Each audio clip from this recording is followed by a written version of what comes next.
Good afternoon, sirs. Thank you, Mr. Chairman.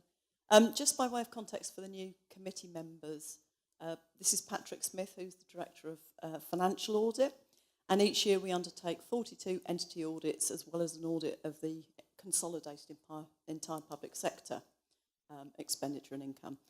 And each year we present the Public Accounts Committee with a report bringing out the main issues and the main themes as well as details around all the individual entity accounts. The committee will be aware that on the individual entity accounts, it's been a real success story over recent years with backlogs being reduced and I would say the vast majority of the 42 entities now with clean audit opinions, which is a real testimony to the strength of focus that the Ministry have given to this. The entire public sector account currently has an adverse opinion, and the report that we're following up on refers to the years to the 30th of June 2013 and the 30th of June 2014. We will be bringing the 2014-15 and the 2015-16 reports to the Public Accounts Committee shortly. But obviously, this is a follow-up on the position as at the 30th of June 2014, and it brings out the issues across government around improving financial management. As the Chairman alluded to before the session started formally, we have had, through the Chairman, some further information sent through from the Acting Financial Secretary within the last week. And it's really pleasing to see the progress that these papers present. We recognise that many of them are works in progress, but it's been helpful to see that's prompted a lot of action and things are ongoing. From our perspective, although we've given these papers a quick read, we would need longer and to have discussions with staff in the Ministry to really form judgments on some of them, particularly when it's around accounting standards and accounting treatments. But we, along with the witness, will be happy to answer any questions the committee have got as you go through the follow-up on these recommendations. Thank you. Thank you.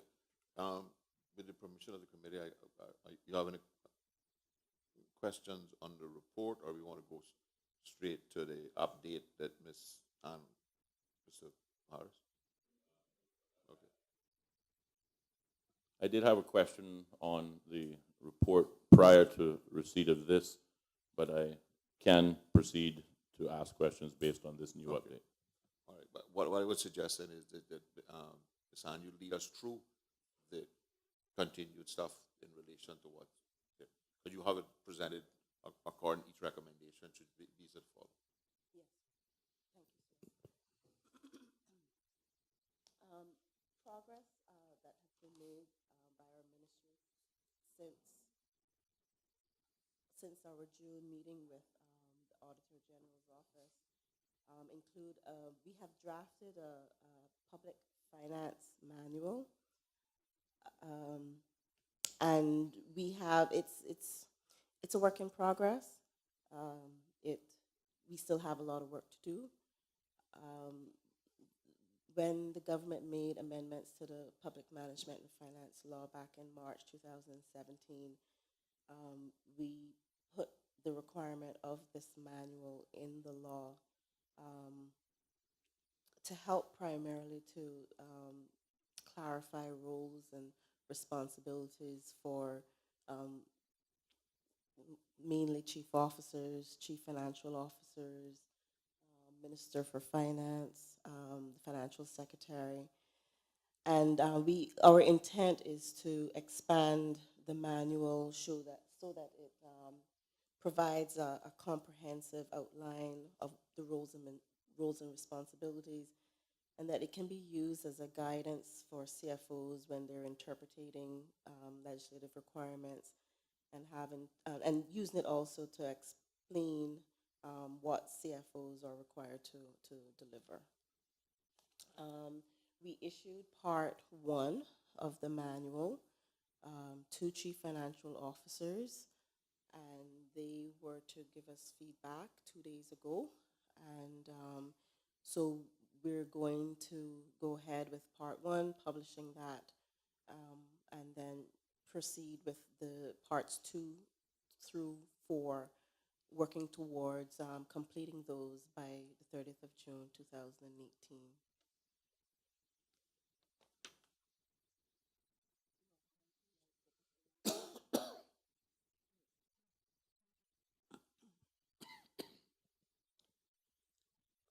Mr. Chair, through you. We had hoped that this manual would actually be completed by now. We've appreciated how mammoth of a task it is, particularly with the change to PMFL, which actually allows us to include a portion of what is in the regulations now in that manual. The first part that we did does not include anything from the regulations. That will be included before the deadline of June 30th, 2018. It's a huge task. It's had broken down into 4 different sections, and even once broken down into 4 sections, we'll also have a portion at the back which includes policies and procedures, and that will be a huge portion in itself. That one part will make up a substantial portion of the document because we have so many policies and procedures, and we'll try to include everything that relates to finances in that, including the current policies such as travel policies, credit card policies, TP framework, and revenue concessions and everything. So we're trying to be an a comprehensive document. So it's going to be a good document once it's complete, but it's a long road to get there. So there are a few steps still to go, which is why we have the date set for next June. We're hoping that would be a realistic timeline. And the expectation is that all chief financial officers will follow this manual and everybody will be doing the same thing, the same way, kind of thing. Correct. So this will ensure consistency across government. One of the issues that was raised this morning was the revenue. That is an issue across government, revenue completeness. And in this document, we're hoping to address some of the issues. We can't address all of them in a document because obviously revenue completeness is a lot more than telling people what to do, because if that was the case, it would probably already be fixed. We need to work on putting specific controls in place and so on. But one of those things is revenue, and we're looking to try to formalize things and try to structure processes so that they can be done consistently across the service. I know during the budget process and even the Auditor General's report, we spent a lot of time on whether the expenses were what was budgeted, but where is it reported other than just in a global figure, whether the revenue has come up to projections? We would have as you say, the global picture in the financial statements. We would have, I'm trying to recall if we have a note on the revenue to show the breakdown. I have to check back and see if the financials include a breakdown of the revenue. But internally, we would monitor that, and in our monthly reports to Cabinet, we would detail the major variances from budget, and that's the report that we're looking to have tabled on a quarterly basis to the LA as well, which the changes in PMFL that we made in, I believe, March noted that we'd be reporting to the LA on a quarterly basis. So that information would be coming forward for any major variances in revenue from budget. So that information will be available there. And when you're projecting revenue, how is it done? Is it done on a actual? Is the revenue intended to cover costs? Is there not a profit but an excess amount of revenue should be collected for each service rendered to subsidize some of the other things? Or I think the revenue projections are done partially in-house for some of them, and then for the major revenue entities such as SEMA and General Registry and so on, we do it in connection with the relevant agency to ensure that we have their expectations included as well. Our expectations are more set on based on what the entity thinks is going to happen, as well as the economic outlook from economics and statistics. And so we merge the two and ensure that we have an overall picture with both stakeholders involved.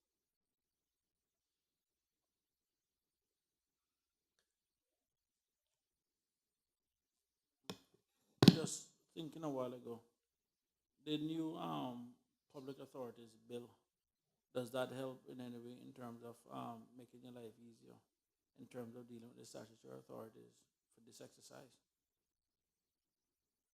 Sorry, I know that they changed the governance model, or they have improved or enhanced the governance model with the new Public authority. the public authorities bill. So 'cause one of the things I've always been concerned about is the amount of, I guess, you as the accountant general, you guys in central government, in terms of what push or how much progress you can make with regards to the statutory authorities.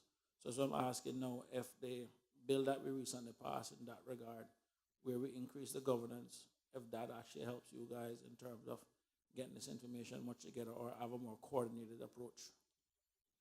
well, we've tried to, over the last few years, work with SAGCs, meeting with them annually.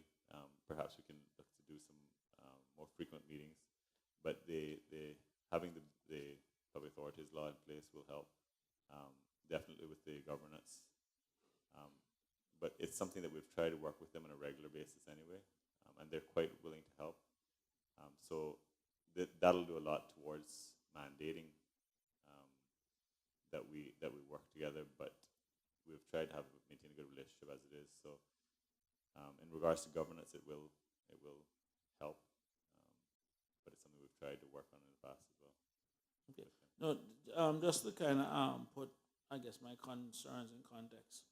One of the things, and as an accountant, we know the standards are always changing, and there's always going to be ways to improve the way in which we do things. But one of the things that actually caused me, I guess, concern, I don't say sleepless night, but concern, was that care pay contract that we did. And what really scared me the most about it was, prior to that contract being signed, there were two government entities that did business with each other. And the grand scheme of consolidation, they still netted to zero. So there was zero impact in the overall public sector. But then when you sign a contract and you then insert a third party in, that can now come and grab monies between two government entities that net to zero, to the tune of maybe $2 to $4 million, it would have cost the public purse. Something that in the past cost the public nothing. It frightens me that someone or no one would have put their hand up to say, guys, wait a minute.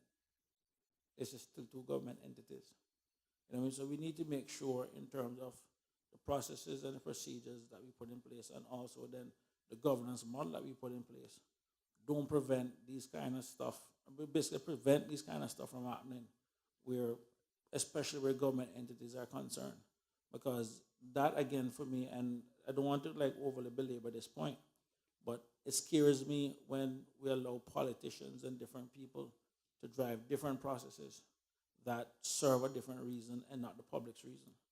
I mean, one of the reasons why we're meeting in this house is that this is the people's house, and this is the people's money. And we just want to make sure that whatever it is that we do, prevent those things from happening too. You know, because I am really disappointed that one person is sitting in Northwood and everyone else who signed that contract kept their jobs, when some people clearly should have been fired. You know what I mean? So just from that standpoint, I just needed to put that out there, Mr. Chairman, so I apologize. Mr. Chair, through you, I completely appreciate the concern. The public authorities law doesn't require, for example, that civil servants be sitting on the board, which may have helped with that situation, because that was obviously a board decision to introduce the care pay program. What we have done to address that directly is that we did put a civil servant back on the board. So historically, we used to have a civil servant from the Ministry of Finance on the board. For a time, they were taken off, and during that time is when the care pay situation happened. Subsequent to that, now we've actually reinstated a member from the Ministry of Finance back onto the HSA board. So while the public authorities law doesn't explicitly require that a civil servant's on the board, it does say that we're allowed to have a member on the board. And so that's what we've done. It's an advisory role, it's non-voting, but it does give that presence. And if any issues arise, then obviously that could be reported to audit or escalated. I'm glad you brought that up, because I take a different view. you're putting a civil servant on that board to contravene normal, standard Robert's Rules of Order board procedure, where a non-voting member would be bringing information back to the government, either before or after decisions are being made, before minutes are confirmed, because you see, I don't believe that happened because a particular representative was missing. I think that happened because policies and procedures were not in place. And this idea that the government has adopted, that putting civil servants as ex officio members on the board simply because their presence will intimidate people, is wrong, I think. We need to ensure that all boards, which I believe the Public Authorities Law now gives the central government the ability to insist that the boards operate with proper policies and procedures, regardless of who's sitting on the board. And it also gives the government an opportunity to set qualification standards of people who are put on the boards. So I'm concerned that the government seems to be extracting a lot of comfort by putting what I would regard as a stool pigeon on the board. Because otherwise, the person can't vote against A or nay on something that's being decided. But the government is putting him on there, expecting the person to come back and report to you something that is being done that that person believes shouldn't be done. And I have a real concern of that, because we should have people on the board should be free to express their views and their concerns about within specific policies and procedures, and not be intimidated simply because an ex officio member is on there, and to combine that with the fact that you have added staff who the board is supposed to supervise and the board is supposed to direct through proper written policies and procedures on the board to be involved in the decision-making process. What's the point? I'm not sure the entire details of the CarePay situation, Mr. Chair, but I believe they followed the process at the time in regards to the procurement process. I don't think a process can always catch everything. While the civil servant isn't going to be a catch-all, there's some. But if you believe that having civil servants representation and more involvement in the decision-making process, why set up the authority to start with? Why not just make it a government department where you have total control? But not decision-making, Mr. Chair, and in an advisory role to the board, in which case they could have been an advisor to the board. That, for example, historically, in the CarePay case, this is something we haven't spent money on in the past. This is between two government departments. It doesn't make logical sense that we're paying X amount of dollars to a third-party agency for money that's just changing hands within government. We'd literally take it from one pocket to the other. But wouldn't it make better governance structure to put in place a policy that says for X expenditure or certain decisions, there has to be advice, has to be sought from the ministry, as opposed to putting a person there? Mr. Chairman, sorry, I think to be fair, I mean, from the Accountant General standpoint, that was more a cabinet type decision. But what I just want to just to kind of get at or drill down to is that CarePay contract did involve ministry staff, and from that standpoint, what scares me is the fact that a chief officer would have signed that contract admitted that they didn't read it, but at the same time, now having access to government expertise, including from the Ministry of Finance and all these other departments, to say, guys, can someone look at that before I sign it? Because most business cases that I've come across require a sign off from a legal standpoint, from a financial standpoint, and from different standpoints. So to have that level of expertise within the government and not use it, because I'm sure if that contract had even went to the accountant general, he could have looked at it and said, guys, why are we signing this? Isn't that to zero? You know what I mean? And it is from that governance standpoint that I want to make sure that at least somewhere along the line that finance is inserted where they sign off on these kind of, or their opinion or something is sought, not just from sitting on a board, but something in writing to say, we approve of this. Not the political side of it, the technocrats to say whether this makes sense or not. But from the public standpoint, for someone to sit down and agree to spend anywhere from 2 to 4 million of the public's money to something that nets to zero, and then one person go to jail for it, and the other people who sign that contract is still sitting there and run a big salary, it scares me. So I think someone needs to sit with those people to let them fully understand what it was that they did and what it was that they exposed the country to. Because this could have easily gone south, and that percentage could have gone anywhere to even as high as 8, 10 million, depends on the volume of business. You know what I mean? But for me, it was a breakdown of the process and an understanding of basic accounting, why someone would even sign off to say, let's put 4 million out there in the public when it should have net to zero.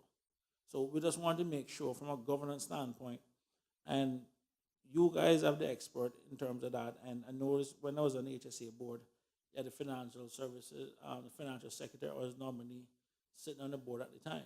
And actually it was Ken Jefferson when I was on the HSA board. But we need to make sure from that standpoint that Treasury or finance is engaged in these kind of decision-making process and not just a group of politicians agreeing to something. Because we also need to protect the public from the very politicians, but equally so, the politicians also need to protect the public from some incompetent civil servants also. So it's almost like a check and balance, because I can tell you, I mean, of the close to 6,000 people, there's some very good and hardworking people within the civil service, but there's still a few bad apples that is giving the civil service a bad name, and part of our job is to find these people and, if need be, either manage them up or manage them out. You know what I mean? So we just need to make sure from a governance standpoint, like stuff like that don't happen again, because the fact that it happened before, it means it could happen again, and we need to make sure whatever processes or framework or what we put in place, there's a sign-off there from not the Minister of Finance, but someone from one of the technocrats from within. That's the point I was trying to make, is that I don't think just putting a person there addresses the issue at all. Unless it's just you believe it's going to be intimidation. Because it could be reverse intimidation too. You could have a chairman and a medical director sitting there who'd look at an accountant and say, listen, man, what do you know about taking out somebody's heart? Keep your mouth shut. You know, so I am more concerned that the policies and procedures are what is put in place that has to be followed, as opposed to who's actually sitting on the board. Mr. Chairman, if I may, and I find it rather encouraging that 3 members of the Public Accounts Committee, though independently, had the same thought on the same issue relevant to the entire public sector. The 2 reports that the Office of the Auditor General presented touched on 2 common themes: weaknesses in governance arrangements and accountability relationships with core government. Now, we presume that a lot of them, and I think the Auditor General has highlighted the same, have been addressed in the passage of the Public Authorities Law, which took place in June 2017. But to my learned colleague, Mr. Saunders' remarks, that we seem to be going through these processes just about on an annual basis. We fix one problem, we ignore it for a while, and then it pops back up again, we get an adverse opinion. What kind of accountability mechanism has been built into the governance of the statutory authorities and government-owned companies to not only ensure that audit recommendations are followed up, but to the points of the members, that we don't make 2 steps forward, 1 step backwards on every case after we address a shortfall, only to find ourselves readdressing that shortfall again. Are there any accountability mechanisms in place to ensure that past mistakes don't continue to reoccur over and over and over again?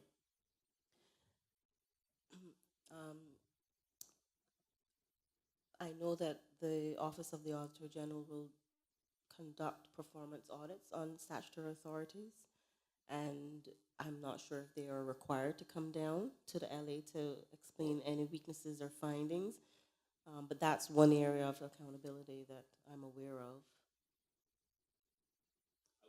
Outside of the Office of the Auditor General, are there any other accountability mechanisms within the governance model of SAGCs, whether they be covered under the Public Authorities Law or otherwise, that will provide this kind of accountability and saving the government the cost of the Auditor General coming in and, again, doing an assessment on accountability, which, as we have found in this case, was done already? We seem to be repeating Auditor General reports time and time again, as opposed to addressing them comprehensively and meaningfully. We may address the recommendations outlined in one report, but then they fall to the wayside when I think the Auditor General's office are looking at setting governance standards that spread across the statutory authorities and government-owned companies that apply not just to one audit reporting period, but the life of that audit reporting period. So I think using the Office of the Auditor General as that accountability mechanism is insufficient to our long-term goals of running a well-governed civil service. I think just one thing to add. I think there's one thing to add to put the white elephant in the room is that don't care what policies or processes you come up with, you can't deal with incompetent people that we appoint to some of these boards. I mean, let's call it for what it is. It's hard for you to put processes in place for collusion, and it's hard for you to put processes in place for gross incompetence. And I think part of the bigger part of this now, I understand that there's a process now of going through even for board appointments that in the past has always attracted more political favors rather than people with qualifications to sit on those boards.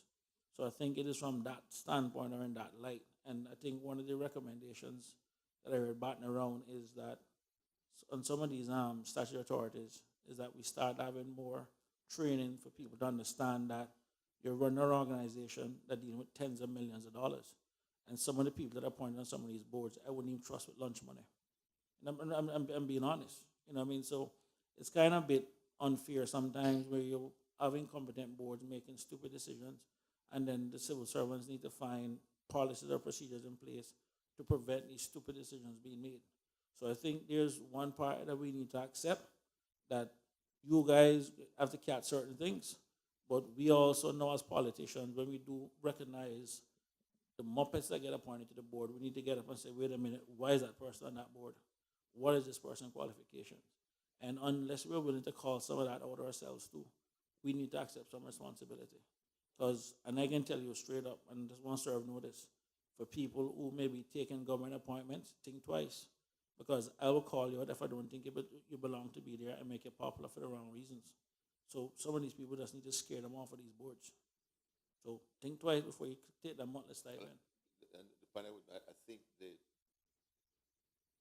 Public Authorities Law will give the government some more authority and ability to identify the qualifications and the type of people. And you will notice that recently they have started to advertise for board members, which never happened in the past.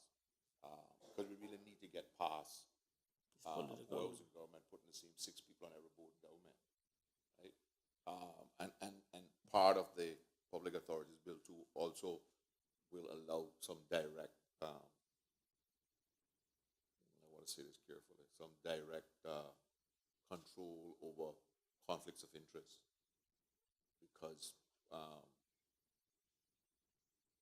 we have instances where the Audit Office and the Public Accounts Committee have both recommended that certain boards be looked at because of the perceived conflict of interest, and nothing has happened. I'm hoping now that under the authorities that central government will have on how they recruit people for appointment in the boards through advertising and listing qualifications and whatnot, that they should be able to influence and to, it should not simply be a political appointment. And I think that with some imaginative interpretation of the authorities given under the Public Authorities Bill, I believe central government can have some influence over, particularly through the ministries, who have, in some ways, the statutory relationships with these authorities should be where we influence the kind of people that goes on the boards, right? And the answer to that should not be simply adding senior civil servants to the board, because I think you're putting your senior civil servants in some, not only at risk, but in some uncomfortable positions of relationships if they have to resort to what I talked about earlier, being a stool pigeon on the board. Right? Because certainly the Public Authority law is going to require boards in the future, now that the law is in place, to operate under certain procedures and have certain operational manuals and whatnot, which is supposed to be spelled out in the regulations for the board, and there's proper training and stuff, and not just a 1 hour tea and coffee orientation as to how a board works.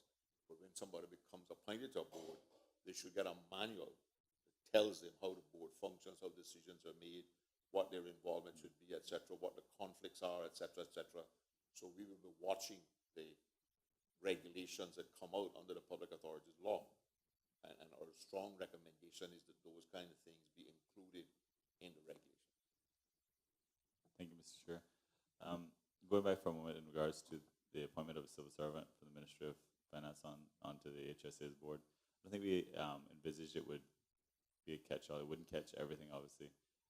It would help us with our understanding when it comes to a situation where a contract came up, to help us understand the background behind it. In the situation Mr. Sanders used, the chief officer wasn't, I think you indicated that the chief officer wasn't fully aware of the contract, didn't necessarily read it, but still signed it. If we have a representative on the board, and if we did have a control in place where the Ministry of Finance needed to sign off on projects over a certain dollar value, say 5 million or 4 million or whatever that dollar amount is determined to be at least we would have a member there that would have a bit more background and more understanding of how we arrived at this point, and whether it makes logical sense, because they've always had time to think about it and understand the process of why they're doing it and so on. But I take the point on board in regards to the control of having the Minister of Finance sign off on contracts over a certain amount. I think that's a great idea. We'll have to check the Public Authorities Law and see if there's a authority in there for us to use that control like that. Maybe pretty practical. I think that does be good governance. I mean, because at the end of the day, the expertise are within your ministry. Right. And I would expect, I mean, just like we have any cabinet paper, from what I understand, when papers are being submitted for cabinet, there are different parts that are being signed off. And I don't think it should be any different, especially for some of these statutory authorities and the tens of millions of dollars that are involved, or the millions of dollars that are involved. Mr. Chair, we fully appreciate that recommendation. We think it's a good idea, actually, in regards to governance. Mr. Chairman? I think I was only going to support what you were saying over here. I don't think it helps governance particularly to put the chief officer in a position where they're not able to effect things. You either have a system where the ministry chief officer is the primary accounting officer and responsible person, and the chief executive of the statutory authority is the second accounting officer and therefore the second responsible person, or you have independence. With respect, I'm not sure having the chief officer there helps anything really in governance terms, but I absolutely agree to your point, and again, supporting the accountant general, what we are seeing, not just through the Public Authorities Law, but through the procurement law, through the work colleagues behind are doing, is a strengthening of the functional leadership. So providing statutory and other frameworks, as you say, policies and procedures within which the SAGCs have to operate, and that will strengthen the governance. Mr. Chairman, just getting back to the issue of boards, I think it's a very essential point that, again, Mr. Saunders raised, and it was also pointed out in the Auditor General's report. And if I may quote it for a moment, it says, "Not all board members are clear about their roles and responsibilities. Boards should focus on the organization purpose and the outcomes for citizens and service users. Board members do not have a consistent understanding of its purpose." Now, we heard from the chairman who offered up his opinion in terms of how these areas could be addressed by writing them into regulations, whether it be for the Public Authorities Law or otherwise. But I wonder if you can state specifically what ongoing educational resources are made available to board members on statutory authorities, government-owned companies at present to address the point raised succinctly by the Auditor General.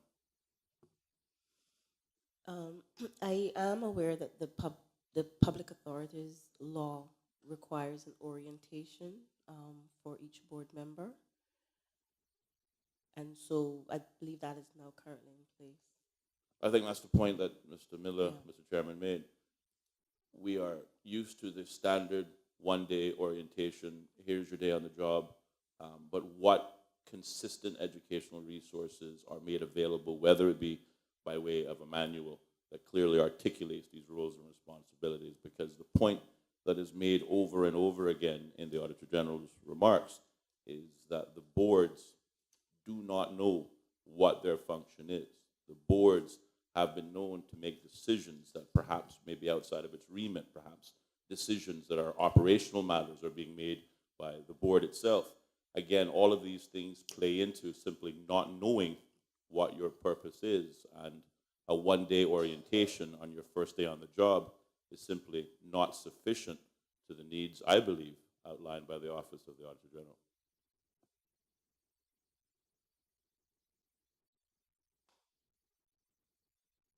Any other questions on those points? No, I'm fine, and I mean, I just want to say, Mr. Chairman, that I am pleased with the progress being made on the financial services side in terms of the progress and everything else, and it gives me a little bit more comfort. Like with anything, it will always be a moving target to some extent, because while we can plan for what it is that we have lessons that we have learned, it's kind of hard to plan for the lessons that we're going to learn, because you have people out there who we also must understand that will always try to find ways in which to defraud the public purse. It's been like that from the beginning of time, whether elected or not elected, and there have always been people looking shortcuts. And our job is to find those people, and when we do find them, to basically deal with them. But we need to send a strong message, and we need to create a climate that the level of corruption or level of transparency or whatever is something now that we will not accept going forward. So I just think all of us need to have a part to play with that. Mrs. Chair, I greatly appreciate the comments from Mr. Sanders. Recently, we issued the anti-fraud policy in government, and what that does is allows and educates the public and the civil service and the entire public service, really, of a fraud hotline where you can call in and report fraud. Any person can call in to report anything that they consider fraud. It may not be fraud, it may be something along the lines of unethical and so on, and it allows you to do so anonymously. We are hoping that that'll help to eliminate some of these situations, or at least allow us to identify them and allow us to put controls in place to prevent it in the future. So that's something, one of our deliverables that we have actually achieved. And we think that we want to do it for the entire public service. We initially rolled it out for the civil service. I think the longer-term plan, once we can get the education campaign going, it'll be for the entire public service. Excellent. You don't have the number yet, because I noticed it's not, the number is not in. You say you can call a hotline, but you don't have a number. The question I have is the various pieces of legislation, whether it's standards in public health law, the anti-corruption legislation, the whistleblowing legislation, is that sufficiently robust that will allow people who may be asked to do corruptive acts through bribes or whatever to be able to report and give evidence without getting charged? Not incriminate themselves. Right. Is there I'm not that familiar with the standards of public life. I'll have to review that. But it's I'll have to review that. I'm not certain. But that's what I'm saying. Part of it could be whistleblowing, but it may be instances where it's not covered in that, and you don't want people to not report somebody Because they're going to get in trouble as well, right? to bribe them or so that they don't get in trouble. I would have to review the law for standards of public life. Chair, I was just going to remind the committee that the stands in public life are still not in force. So we have the legislation, but it's not enacted. And also, just by way of interest, we're undertaking an anti-corruption audit, which is assessing the circumstances and the governance frameworks in place.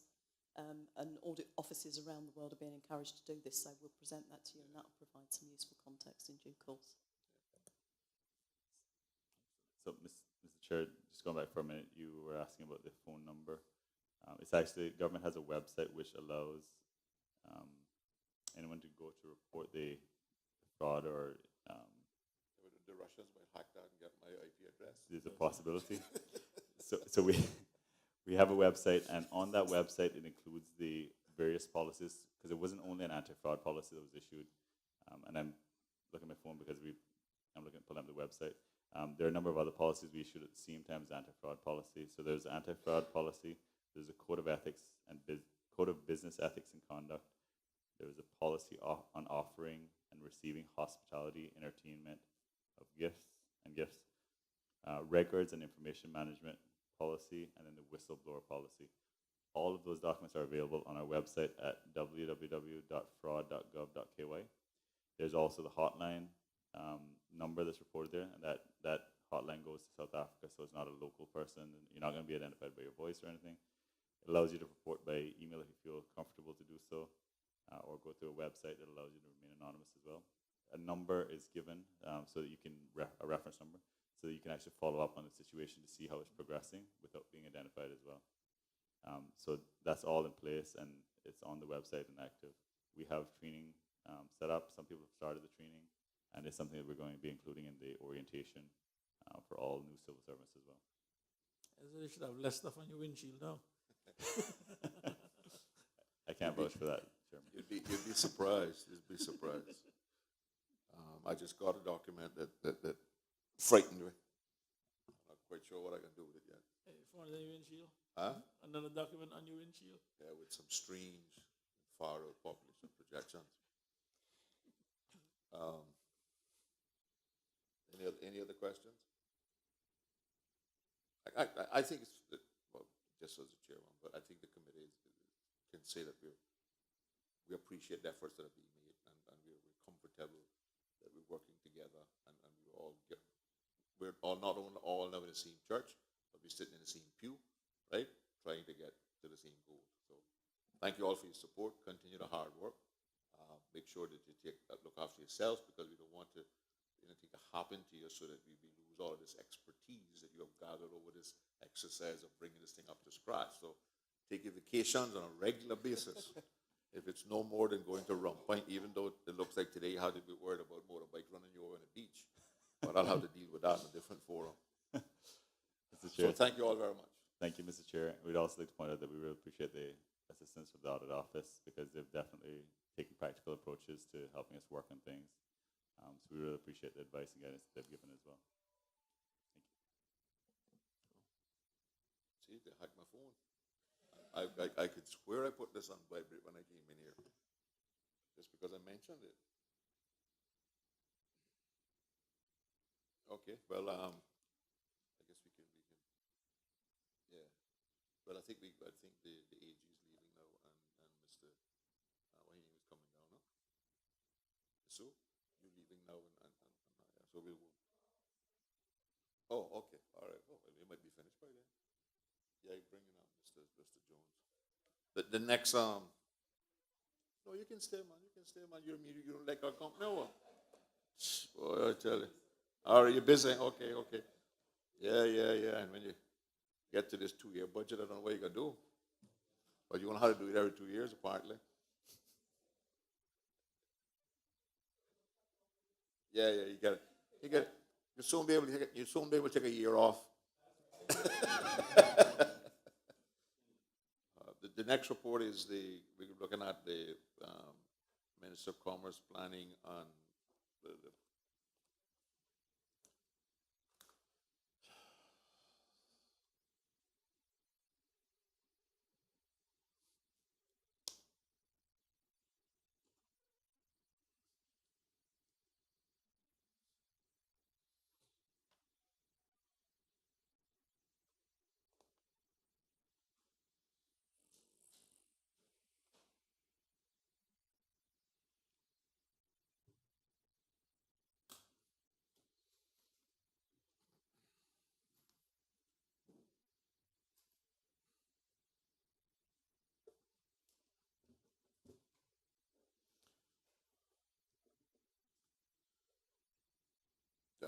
we'll now move to consider the report on the National Land Development and Government Real Property from June 2015. And I'd ask the AG to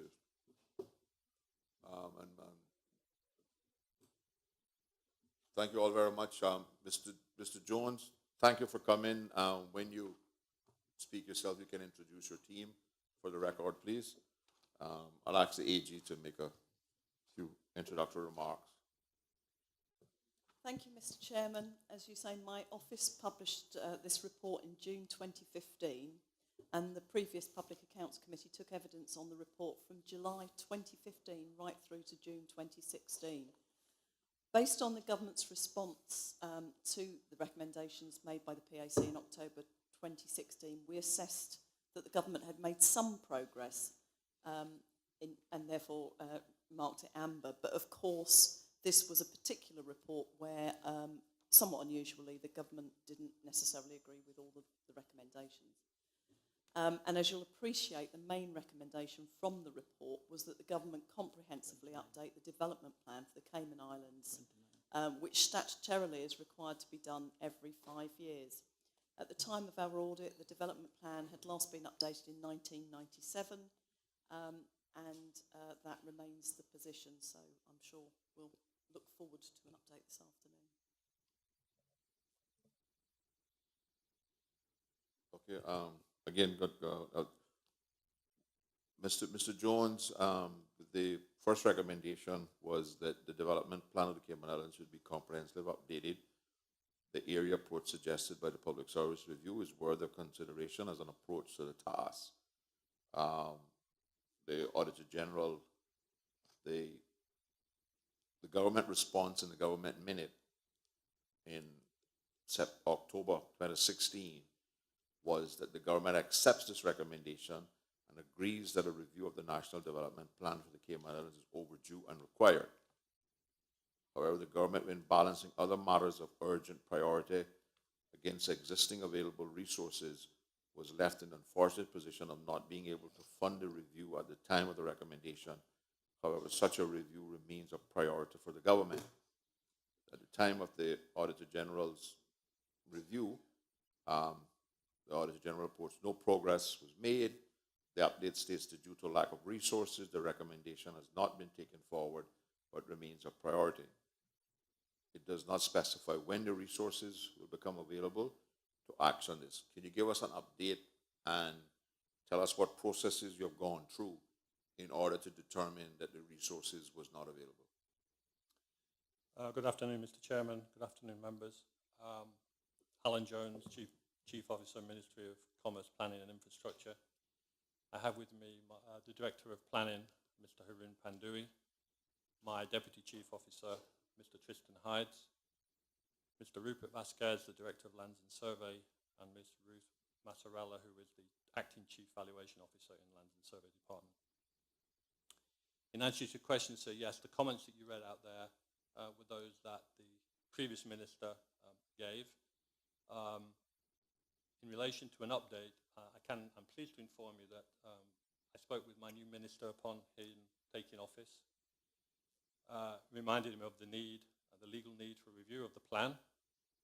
He was 100% behind us going ahead with undertaking a new, fresh survey.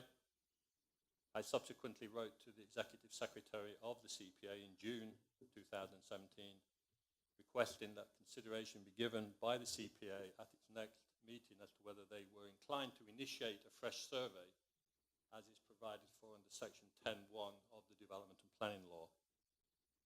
I advised him, that's the Executive Secretary, that the Minister and I were in support of the fresh survey being initiated by the CPA. A formal response was received from the Executive Secretary on behalf of the CPA on July 19th, indicating that the latter matter had been resolved at its meeting on July 19th and that the CPA had agreed to initiate a new survey. I subsequently informed my Minister, and the Department of Planning, through the Director, was instructed to include the requisite funding to undertake the survey within its 2018-19 budget submission. Those funds were placed in the planning budget and as of today remain there during the SPS phase. There is a commitment in the SPS document that the survey will be undertaken. And when you use the word survey, you're talking about a review of the whole development plan for the 3 islands. Yes, sir.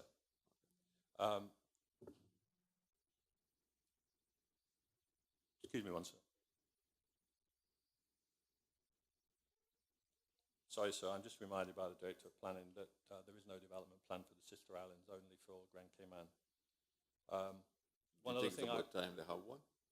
I mean, we're not talking about 2 different countries here, you know. that will be a policy decision by the government, sir. Yeah, but you're in I'm not in a position to make a recommendation, but you're in a position as the Chief Officer in the Ministry to make a recommendation to the Minister or to Cabinet that a revision of the development plan should include the 2 sister islands. Agreed, sir. That was something I'd want to discuss with the Director of Planning before having that discussion with the Minister, but I take your point. If I could just also say that, notwithstanding the fact that we haven't obviously got the approval to funding for the fresh survey, which obviously won't be decided upon until Finance Committee in October, November, I have instructed and requested the Director of Planning to immediately undertake preparatory work during the balance of 2017 in anticipation of funding being provided. Do you happen to have there the figure that you have requested? Or I would just to put it in perspective, if you don't, it's not that material, but it would be good to compare it to I believe it was around to an $800 million budget. How much we're talking about? I believe it was around 300,000. So, All right, so but I don't know the exact figure. 362,000. Okay. Any other questions on this? Yeah, just I'm curious now. On what basis then is a lot of the development being carried out? I mean, ultimately, because the thing about it is, and we're going to go way back now, sorry. In, was it the 88-92 government came up with the Master Ground Transportation Plan that, had we gone through with that, would have saved the country tens of millions of dollars. But again, lack of vision. But that was in 88-92. 25 years later, we're still doing things willy-nilly. And it's costing us. Every morning I have to come into town, I pass a road that is being constructed, and I have people calling me to find out where those 2 houses going to move to. Is going to be a bridge over it and all that kind of stuff. And the thing about it is, to put things in context now, is that when I see management support this, but to be determined in accordance with policy direction received from government, that part jumps out. And the reason being is that under the law that we have current, is that chief officers are given certain amount of power and responsibility to keep ministers in check. You then can't hide behind the same law when you want to shift it to the minister. Is either the law requires it or the law doesn't require it. But what we can't have is constant development with no plan and no nothing. The last time I think was it in 1996? 97. 97, so 20 years now. But And we're out there spending subject to the chief officer's reply, but I think it is fair to say that fortunately or unfortunately, the development plan has been amended piecemeal for specific developers or specific landowners, I guess would be a better choice, in terms of the rezoning for specific purposes, I guess since 1997, hundreds of times. And the concern about the wider public is the impact that those individuals have on the areas for the rest of the people living in that community. Okay. Which is Well, why we're insisting that it be done. to make my point more clearer then, we need the civil servants to keep the politicians in check. I don't trust politicians, I'm telling you straight up right now. I don't trust none of us on this side. None of us. You know what I mean? No, that's all right. So from that standpoint, and from the public standpoint, this is where the checks and balance in the governance system comes in. But Is we had that- the previous public accounts committee dealt specifically with that in 2016 with the deputy governor. The question asked was, do you accept that it is a responsibility of the civil service to carry out the law once the law is passed by parliament? And from the deputy governor, the answer was an unequivocal yes. So the separation is there and it's accepted. It's just not being followed properly. So then what's what happens now when the law isn't basically being followed then? For everybody else, you're following the law on the outside, this is a criminal offense. So the question is then, where do we go from here? Because there are some people that we can deal with at the polls, and I can tell you there are enough people who have lost seats in this house. But then there's some people who have to deal with differently. But the reality of it is it needs to be done.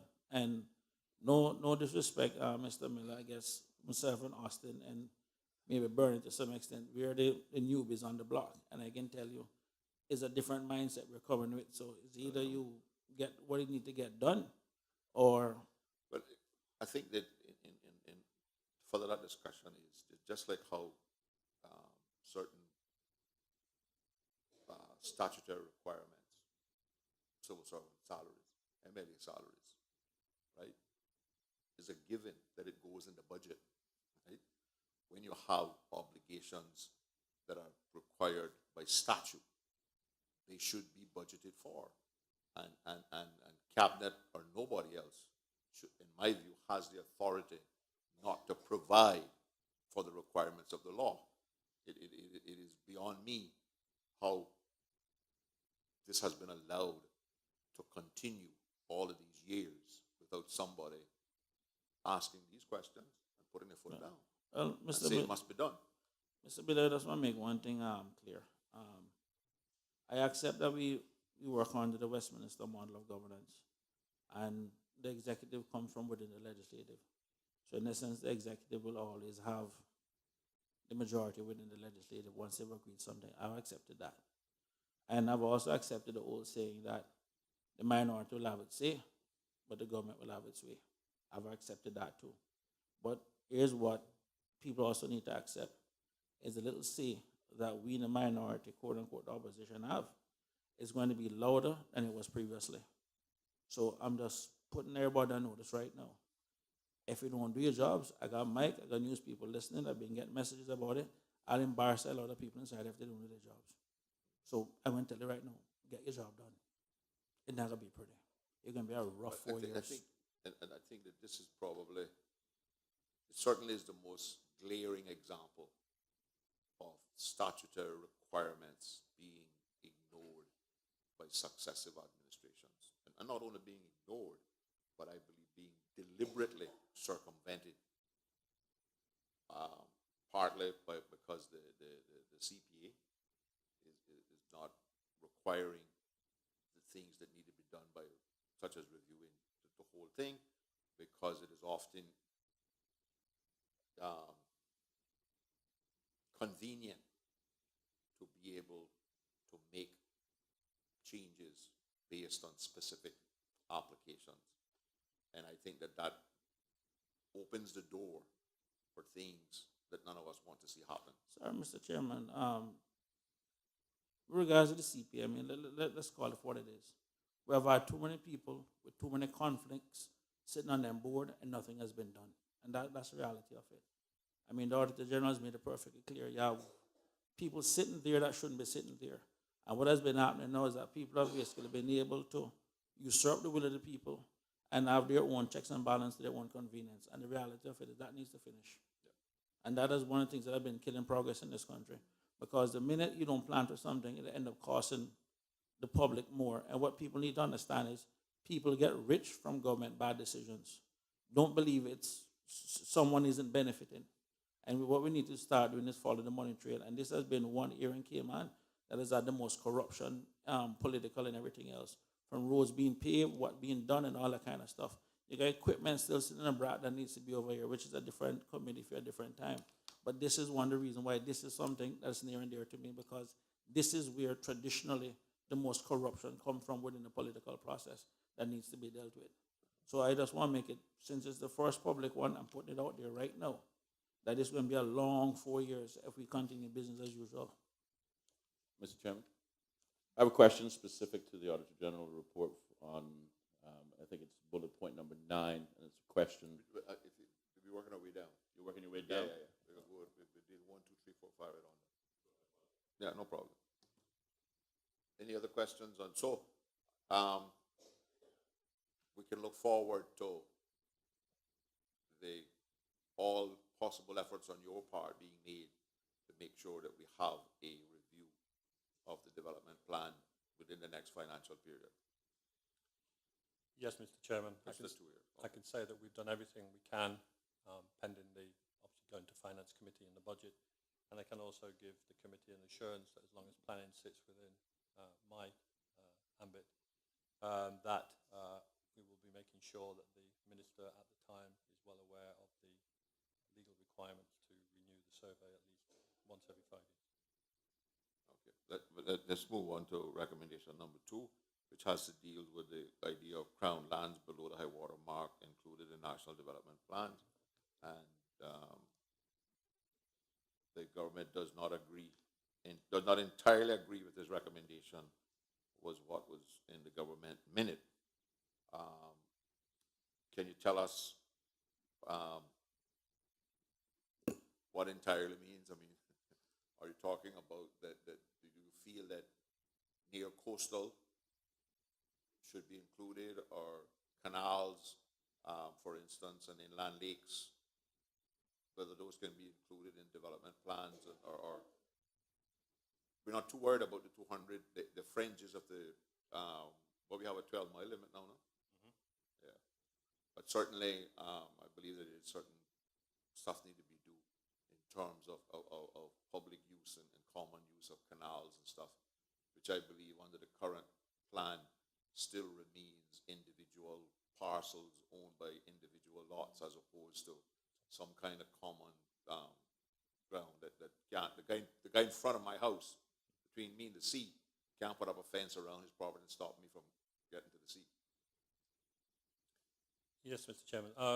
In answer to your last point first, canals can be either private parcels or they can be part of the Queen's Bottom, if you like, Crown land.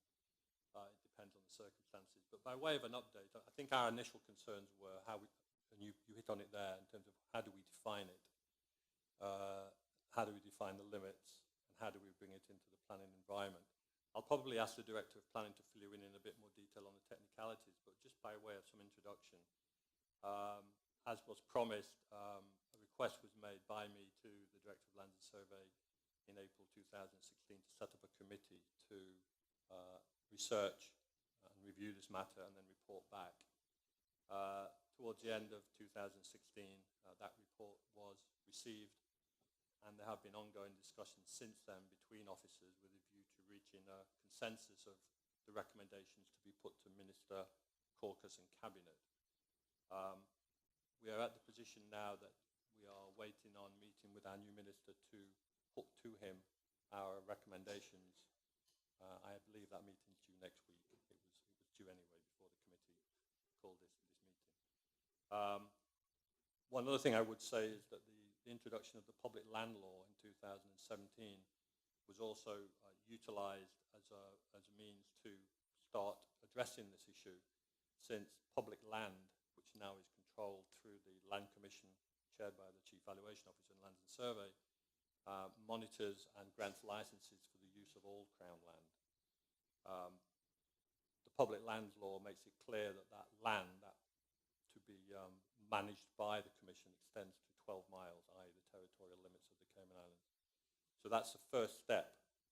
The second step will be to consider, and I can't go into too much detail at this point because I haven't discussed it with the Minister, but in general terms, the suggestion is that a coastal zone, for lack of a better term, be established and included within the new development plan review, and then therefore any development occurring within that 12-mile limit will require planning permission. At that point, so if you didn't have any further questions, I'll perhaps ask Mr. Panduri just to perhaps fill in any gaps he feels that are necessary. Are you good? Oh, he's fine, sir. So if you had any other questions. If not, we can move on to point 3. Central Planning Authority and the other control should be open to the public and should provide a rationale for their decisions. It says the government minute was that the government agrees with the recommendation in principle. It is important that these entities preserve their independence from government control, are entitled under the development and planning law to regulate their own procedure. And the Auditor General report, it's not clear whether the recommendation is being taken forward. What is the position? Has a recommendation been made to the Central Planning Authority that their hearing, that their meetings be public and that they provide rationales for their decisions? And what has been the CPA response? Yes, Mr. Chairman. You may recall at the last meeting we did provide an update, and I advised that the previous minister, Mr. Tibbets, had written on April 2016 upon my suggestion to the chairman of the DCB and the CPA, suggesting and requesting that the public be granted access to meetings. Just picking up on your point there, the DCB and CPA under the planning law have the power to regulate their own proceedings. I believe we talked about this at the last meeting. And therefore they cannot be directly instructed by the Chief Officer or the Minister in this regard. All the Minister or the CO can do at the moment is suggest or recommend or advise, which is what we did.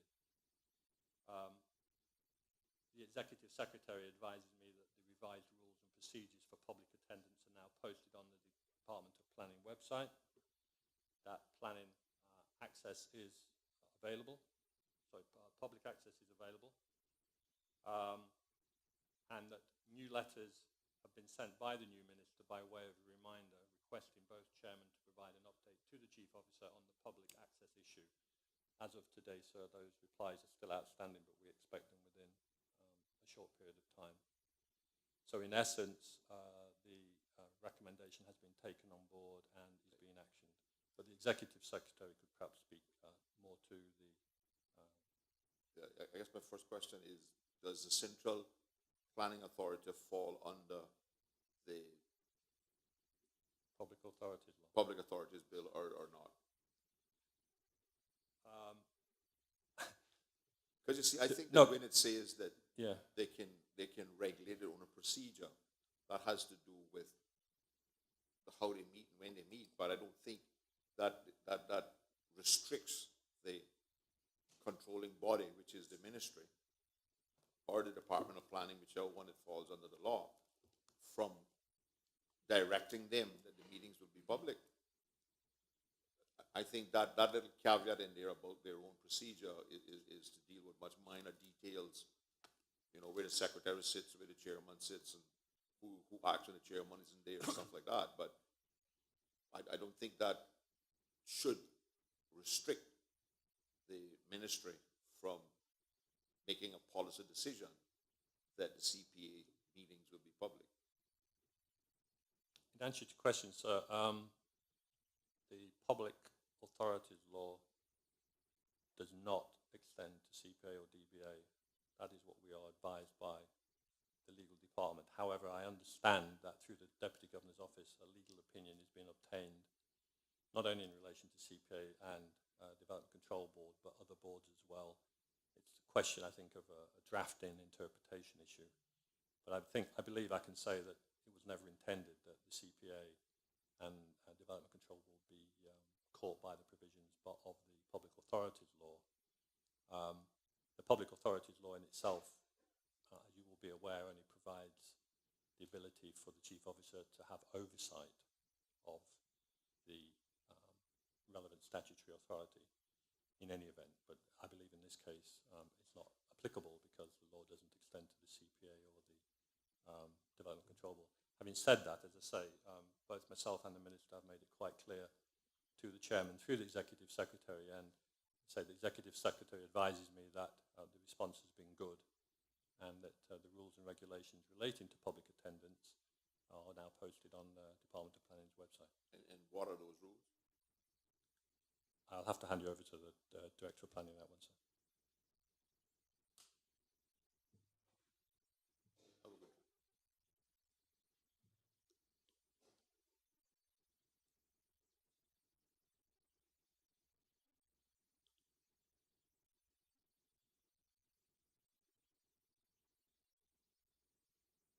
You see, my big concern about this is particularly with the changes to the development planning law, which restricts people's ability in communities to object unless they're in 500 feet of things going within their community.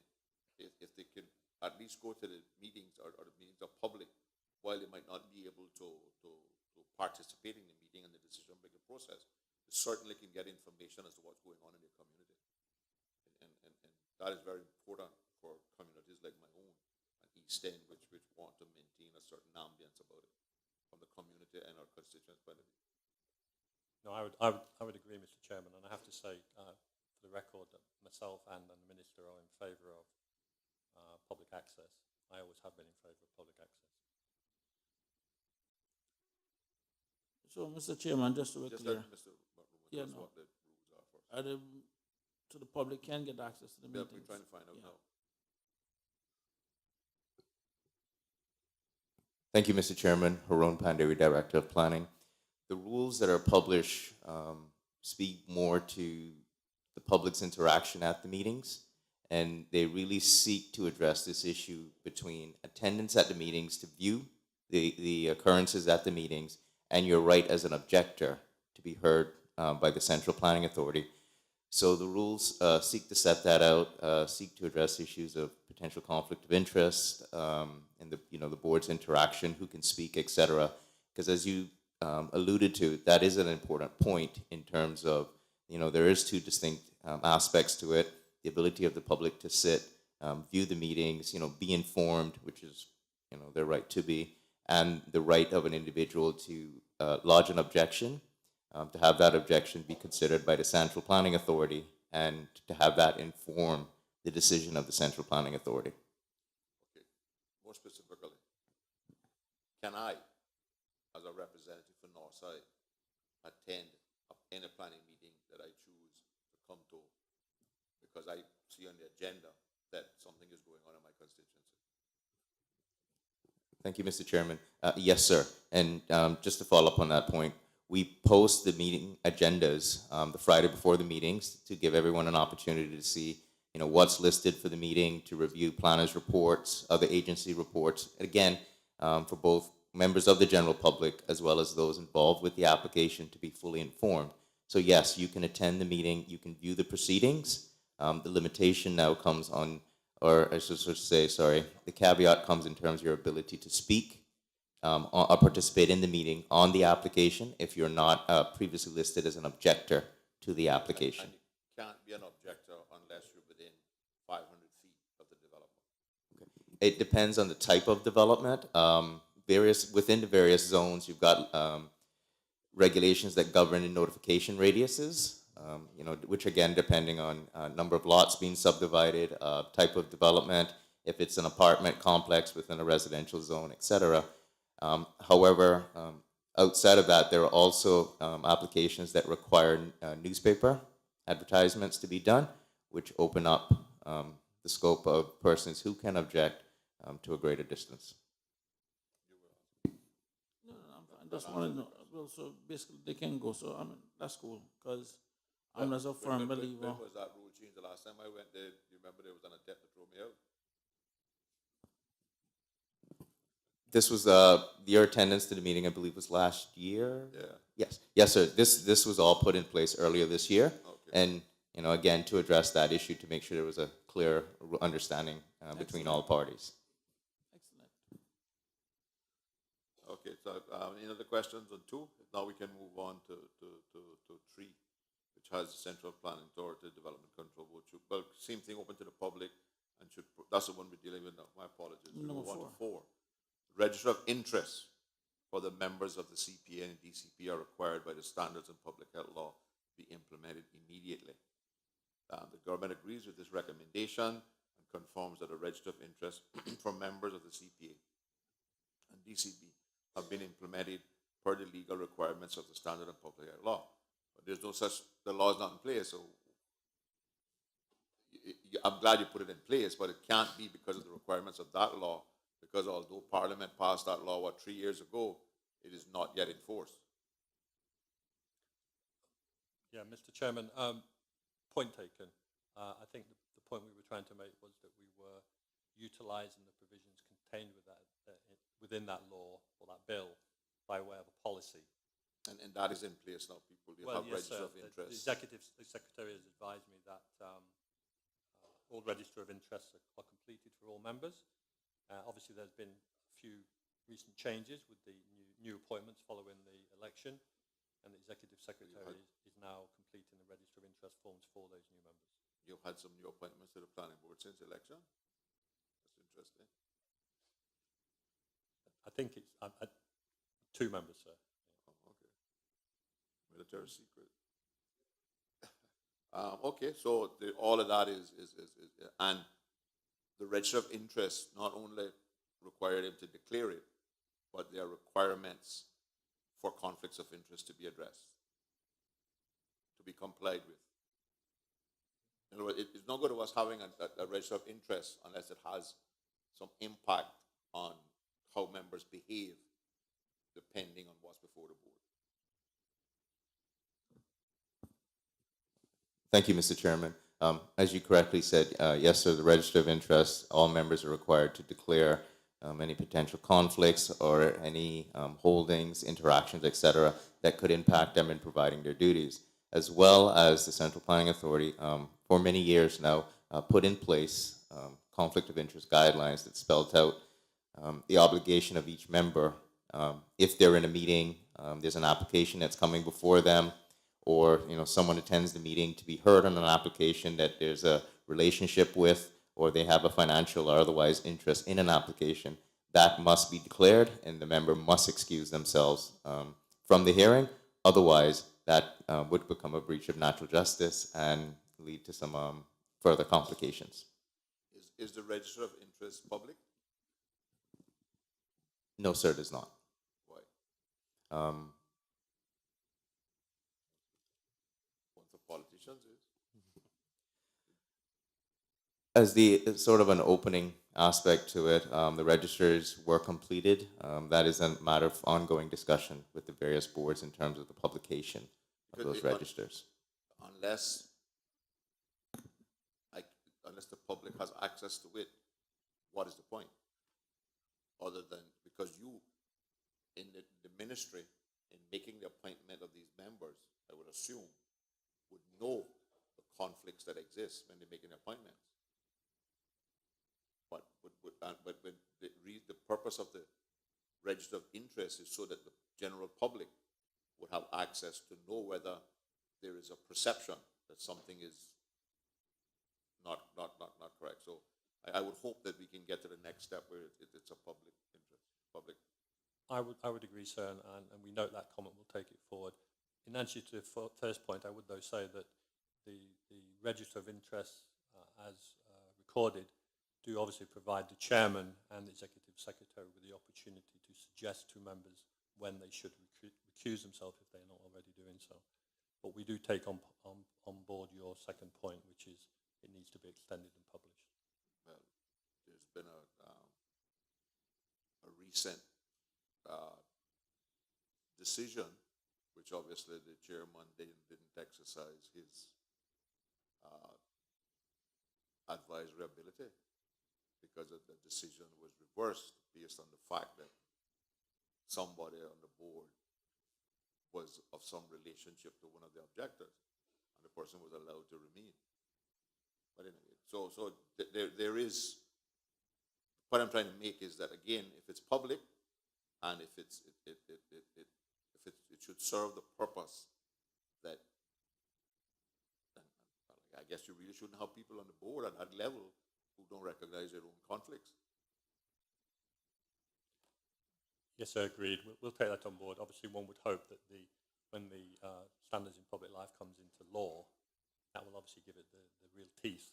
But notwithstanding that, we will certainly take that point on and push for it. I think, Mr. Chairman, to be fair to the civil servants, I mean, when they do say that this is a matter of a cabinet, that they're perfectly right in that regard as to who are appointed to these boards. And I think there some part of it that they can only do so much. And I think it's also for us as politicians that when we do see these little political appointments happening, that we call them out also. Because there are some people who end up on those boards that we know don't belong there.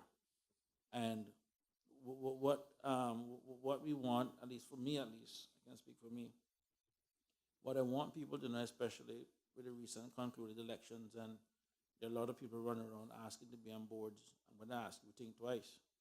Because if you end up on a board that you shouldn't belong on, if I find you as one thing being on a medical board or something where you have no place on, and the public can see right through it, we're going to call it out. So I think we also need to accept some responsibility, because we have sat down silent, seeing the political games being played, and then to some extent expect the civil servants and to catch it, when in fact we know they're limited. So I can give you guys the assurance that if we see someone there that don't belong there, we will deal with them also, because there's only so much you guys can do. So I just want to put that out there, sir. Mr. Chairman, through. What can you do when there's a conflict of interest? Remember the Cayman Airways I brought up in here? The brother of the deputy director of Cayman Airways is on the Cayman Airways board. Everybody except the minister felt there was a conflict of interest. He's still there. And being a pain, that's the bad part. But such is life. But what can we do in these type of cases? But we can only, through through our make a recommendation that the government pay attention to these conflicts, and when the conflicts cause a problem, then it needs to be reported to the relevant authorities. And I think part of what's missing now is the actual bringing into effect of the standards in public life law, which will prevent a lot of that. Because I would possibly argue that the anti-corruption law now goes so far afield in terms of relations to members of the Legislative Assembly being in these kind of positions, that it should also be extended and will somewhat be covered by the standards of public health law, where relatives of chairman and directors and stuff like that would cause a problem, which is one of the things that we need done as a matter of urgency, is to get the standards of public life law into law. Yeah, I know that. Any other questions on the register of interest? The 5 is again going back to the makeup of the board, and we agree that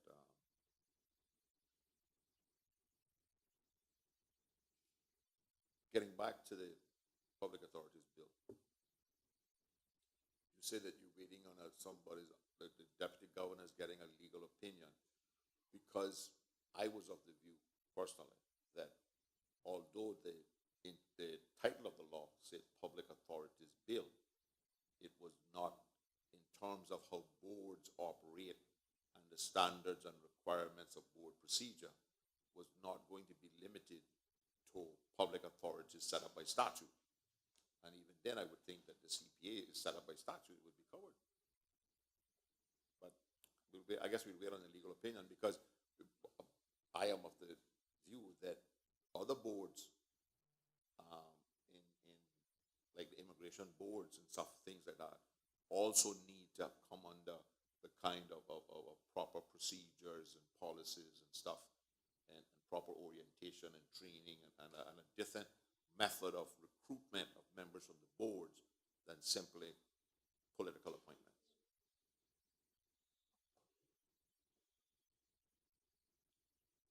6, the enforcement functions for planning, building, and electrical codes and water should be independent from the planning function and should be appropriately staffed. And the government does not agree with this recommendation and does not intend to take any action.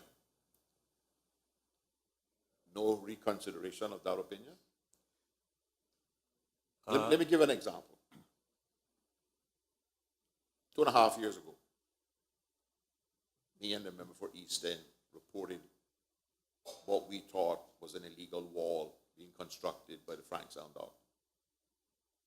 Today, the wall is still there, and people still can't get access to the water or to the thing. Is that because, as I understand it, and correct me if I'm wrong, but better yet, take me through the process that is required under the planning law for an enforcement notice for something that is being done illegally.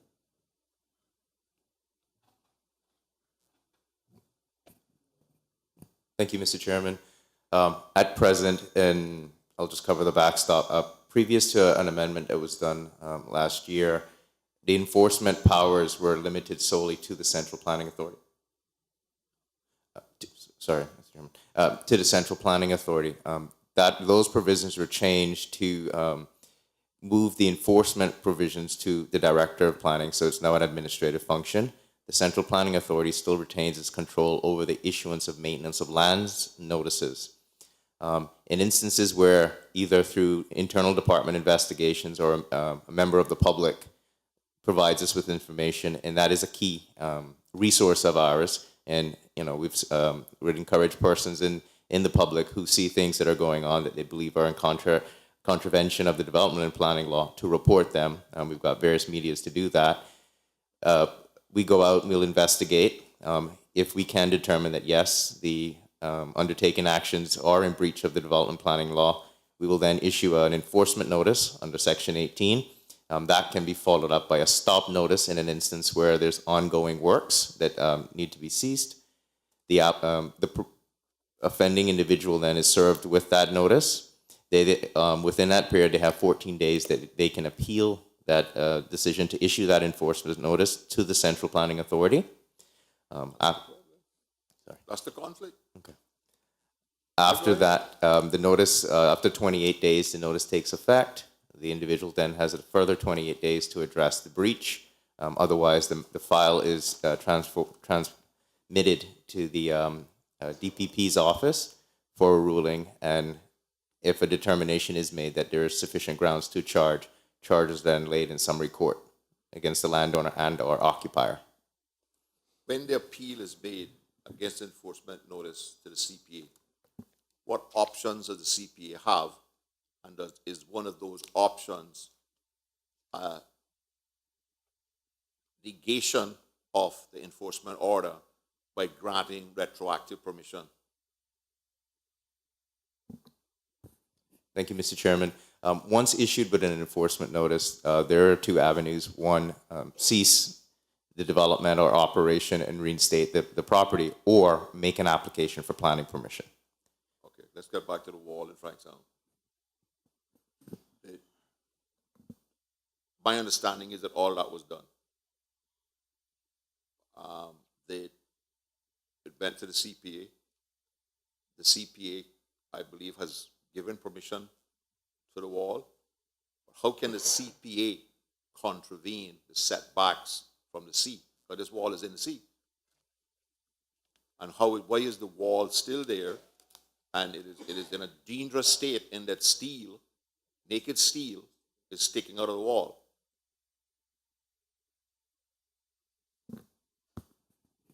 Thank you, Mr. Chairman.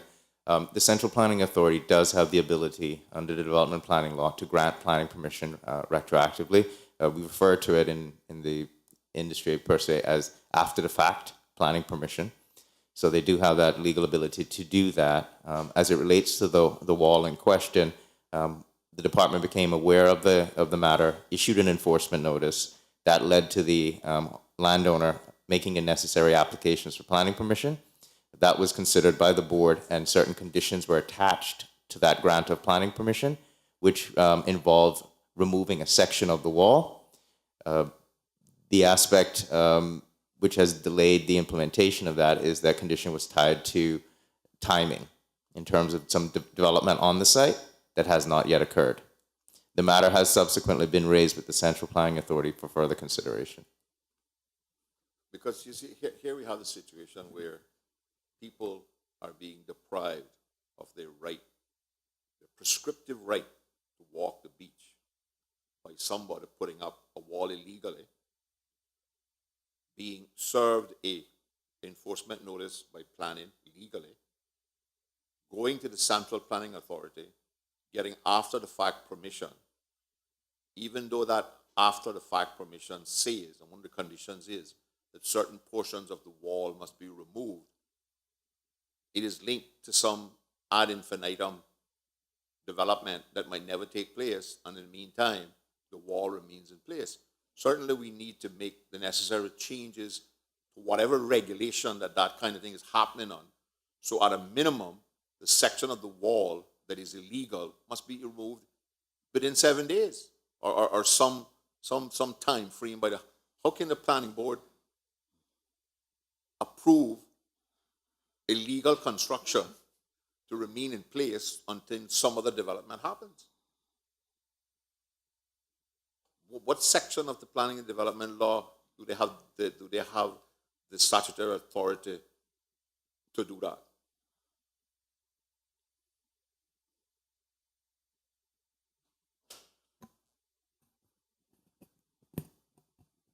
Thank you, Mr. Chairman. Under the provisions of the Development Planning Law, and I'll just crave your indulgence for a second to pull up the exact section. Yeah. But I guess the other question that I can actually look in, even if the person had applied for a variance in the setback, obviously if the planning, after the fact planning permission, determined that a section of the wall would have to be removed, why is time given?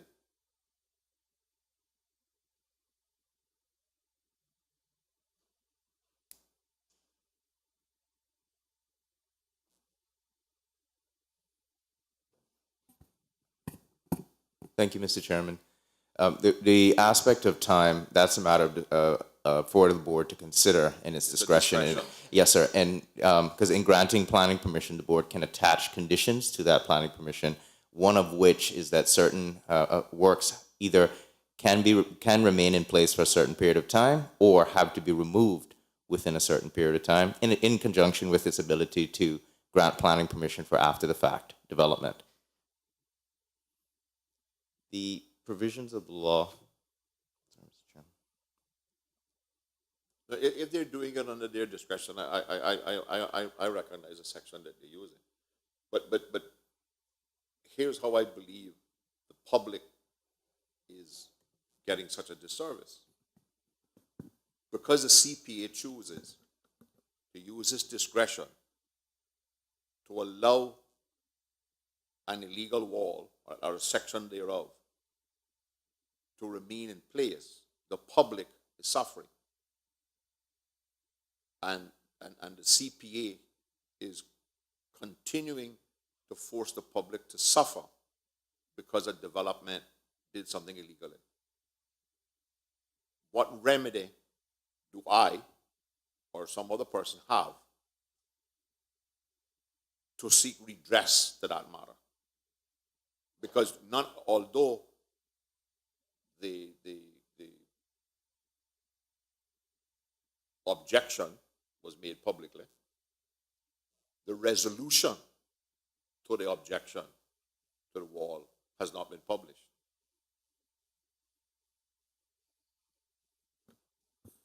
Thank you, Mr. Chairman. The resolution would have been published in the minutes for that meeting. You are correct, letters would not have been sent to persons other than the applicant or an individual who objected to the application. In that letter, we outline their rights thereafter, their rights to appeal, etc. Any objector to the application is also provided with a copy of the decision letter that is provided to the applicant. So they'll see any conditions that are attached and the rationale for the grant of the of planning permission. One area that we've also improved upon is the inclusion in the planning letters. Previous to that, the reasons for the decision were included in the minutes, which would come out, 2 weeks or so after, and confirmed at the following meeting.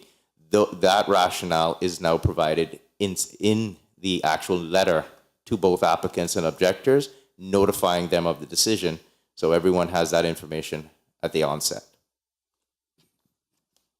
Do you accept that giving the planning authority the ability to grant planning permission after the fact negates your officers' exercise in trying to enforce your development planning regulations if there's no penalty, because they simply say, I'm going to appeal it to the CPA, and in the process of appealing the CPA, they simply ask for permission after the fact? What's the point of having an enforcement arm?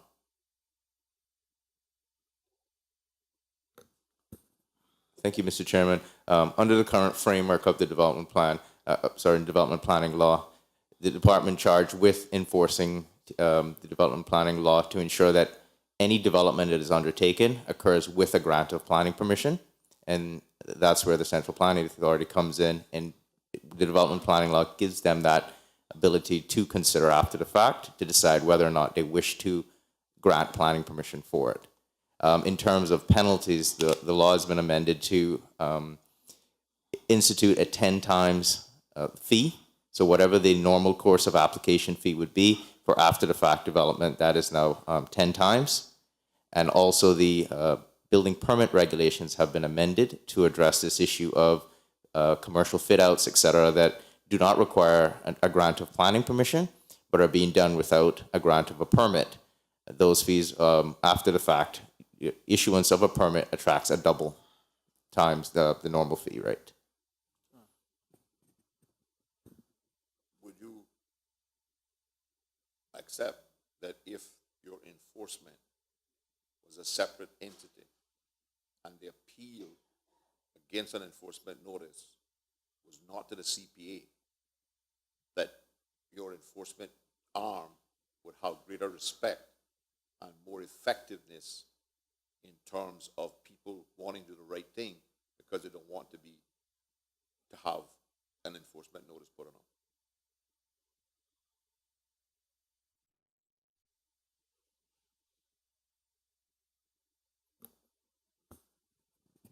Thank you, Mr. Chairman.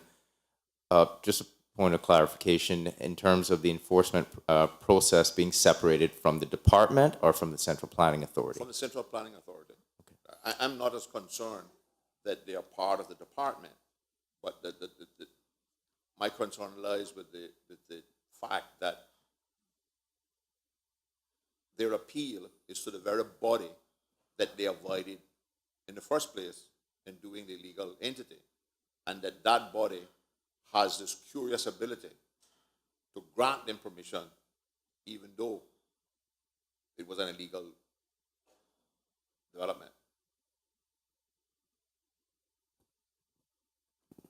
Thank you, Mr. Chairman.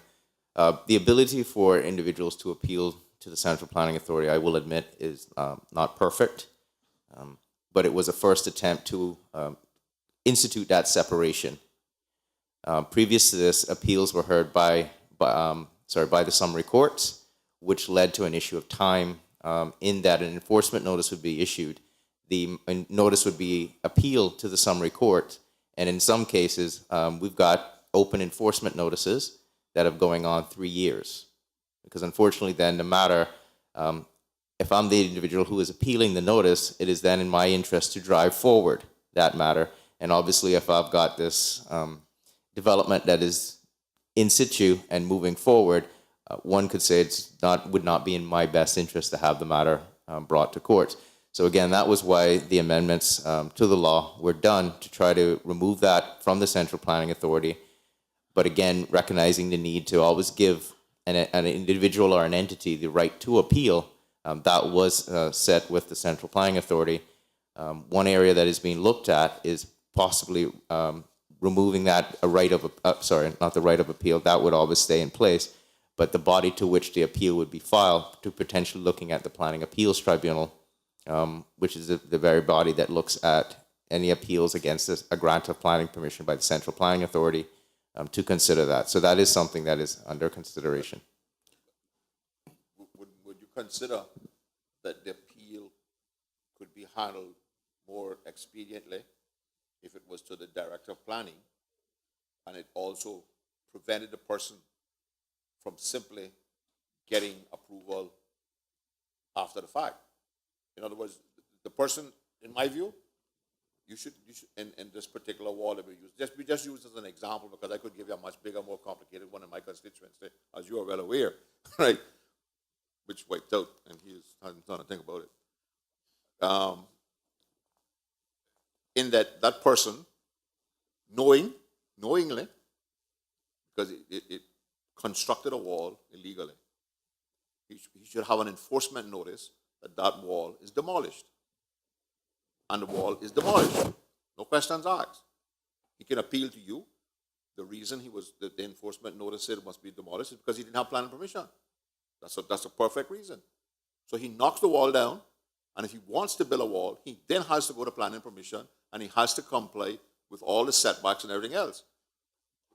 My concern is that we are allowing the people who want to push the envelope or flaunt our laws to do what they want to do, because they continue to develop, they continue to spend money, and then they frighten the government into this thing that says, well, boy, we're going to sue the government, and we've spent a couple of $1 million, not on this wall. That's not a good example for that, but we know where that happens as well.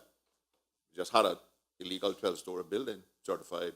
It's still illegal under the planning law, because it says you can only have 10.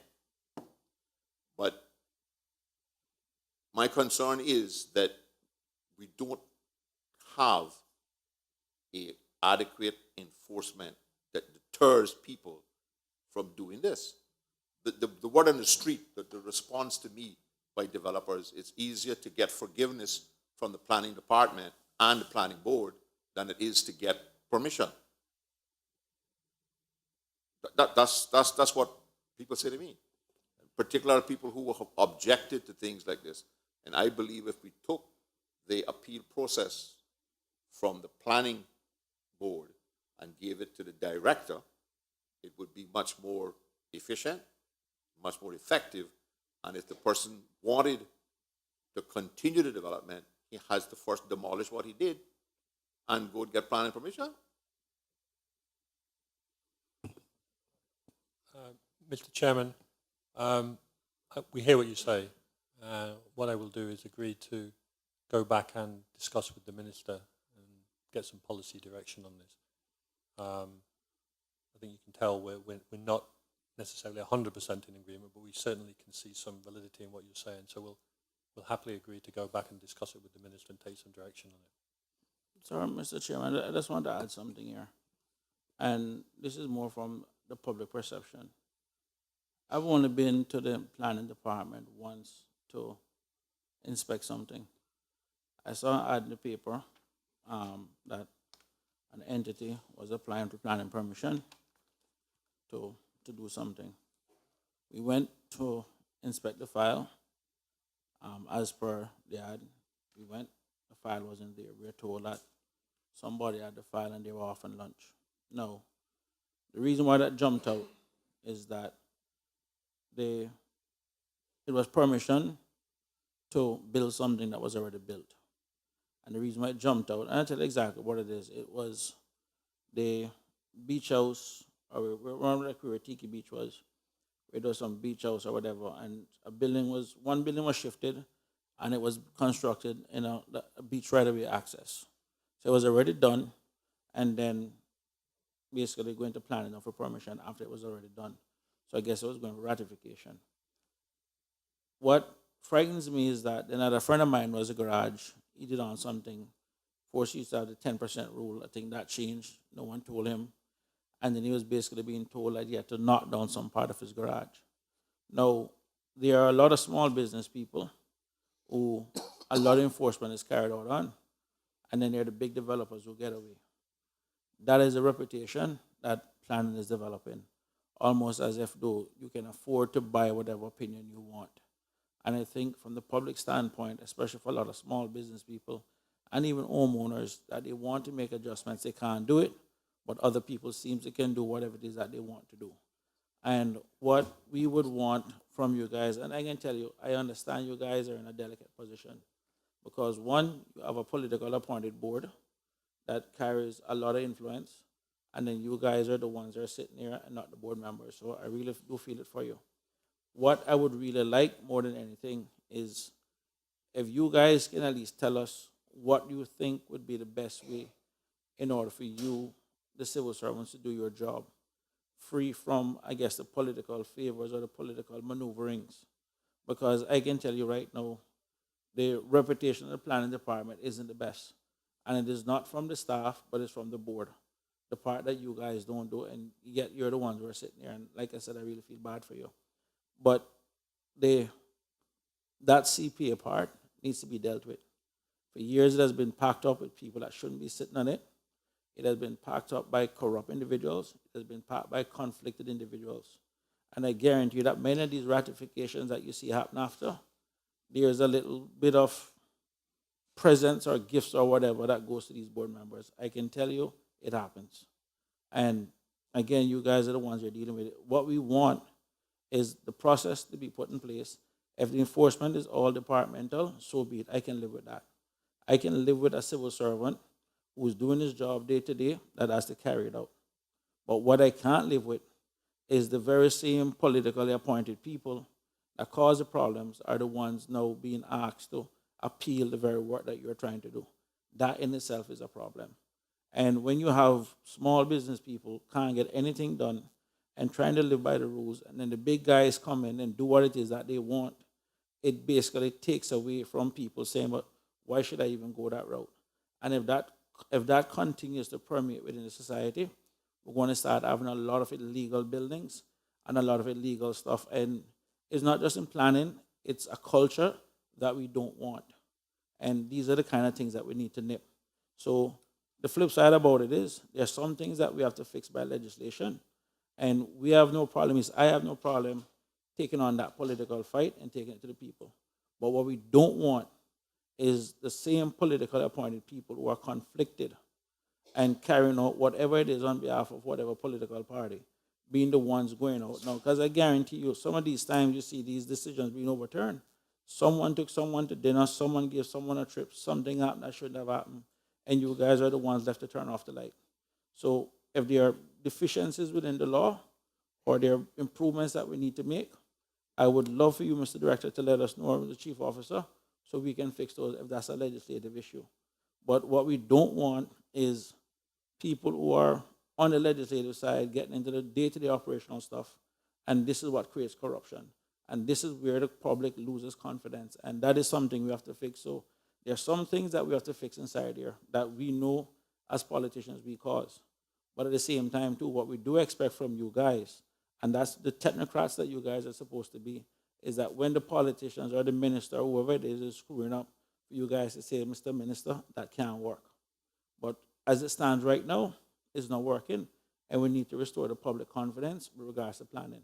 Because I can tell you, I've been to houses around on the campaign trail, and people have just started doing things to this house and know there's no planning permission.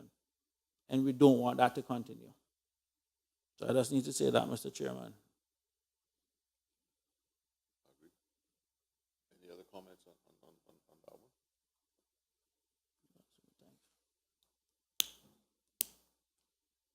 Item 7, you are confident that you have all of the technical experts and stuff, and you're not implementing implementing any changes to that. Mr. Chairman, yes, that's correct, sir. But obviously, we would welcome any comments that the committee has by way of any suggestions or directions.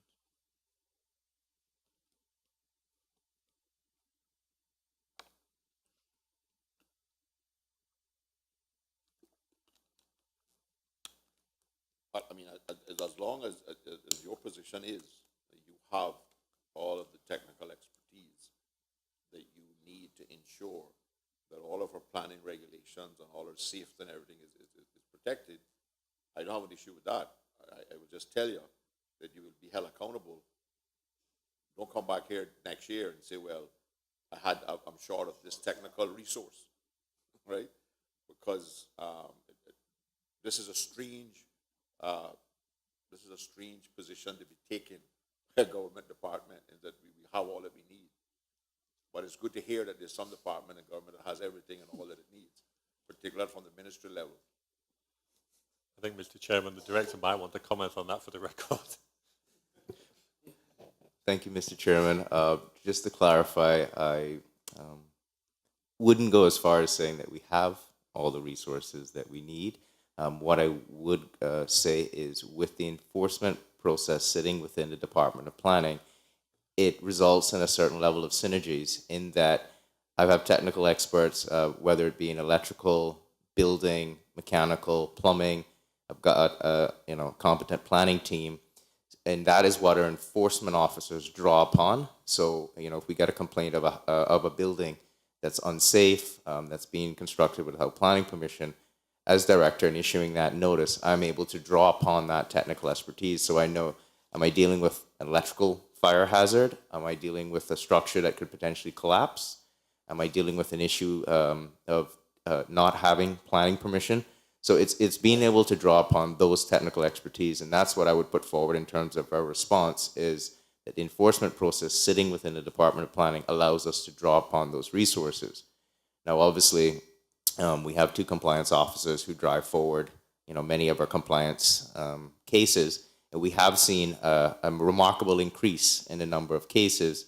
As the member have said, unfortunately, we seem to have slipped into a culture of let's build it and see what happens, which obviously impacts the planning process, orderly development, but also public safety, because most, if not all, of these developments are putting the public, your neighbors, your family members, etc., in tremendous risk of mainly that of fire.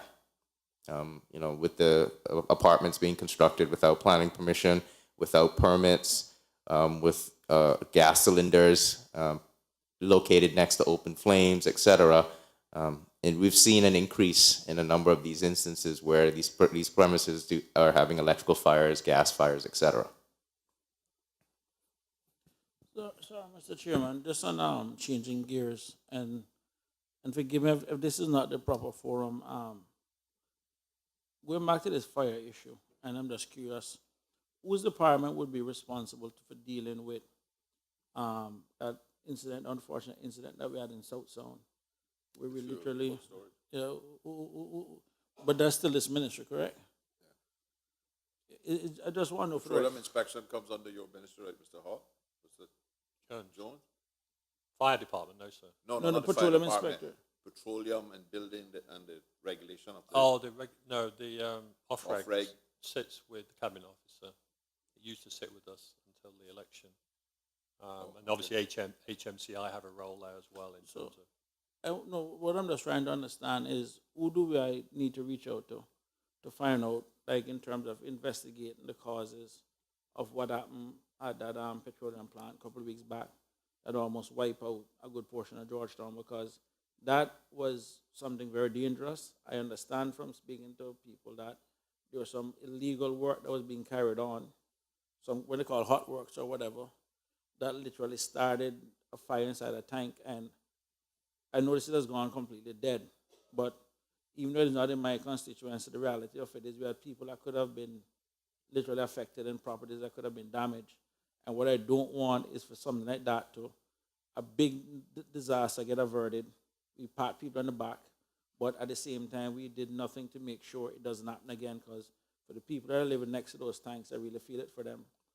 So, I mean, we need to find out who's investigating that, because I would really like to have a report in terms of what happened and what we can do to make sure something like that never happens again. So, so is it when need to speak to for that? I think it. I think Yeah, through you, Mr. Chairman, to Mr. Saunders. We got an initial brief report from OFREG. It would be the Chief Petroleum Inspector there, Mr. Duke Munro, and we are waiting on his more detailed report, which is expected imminently.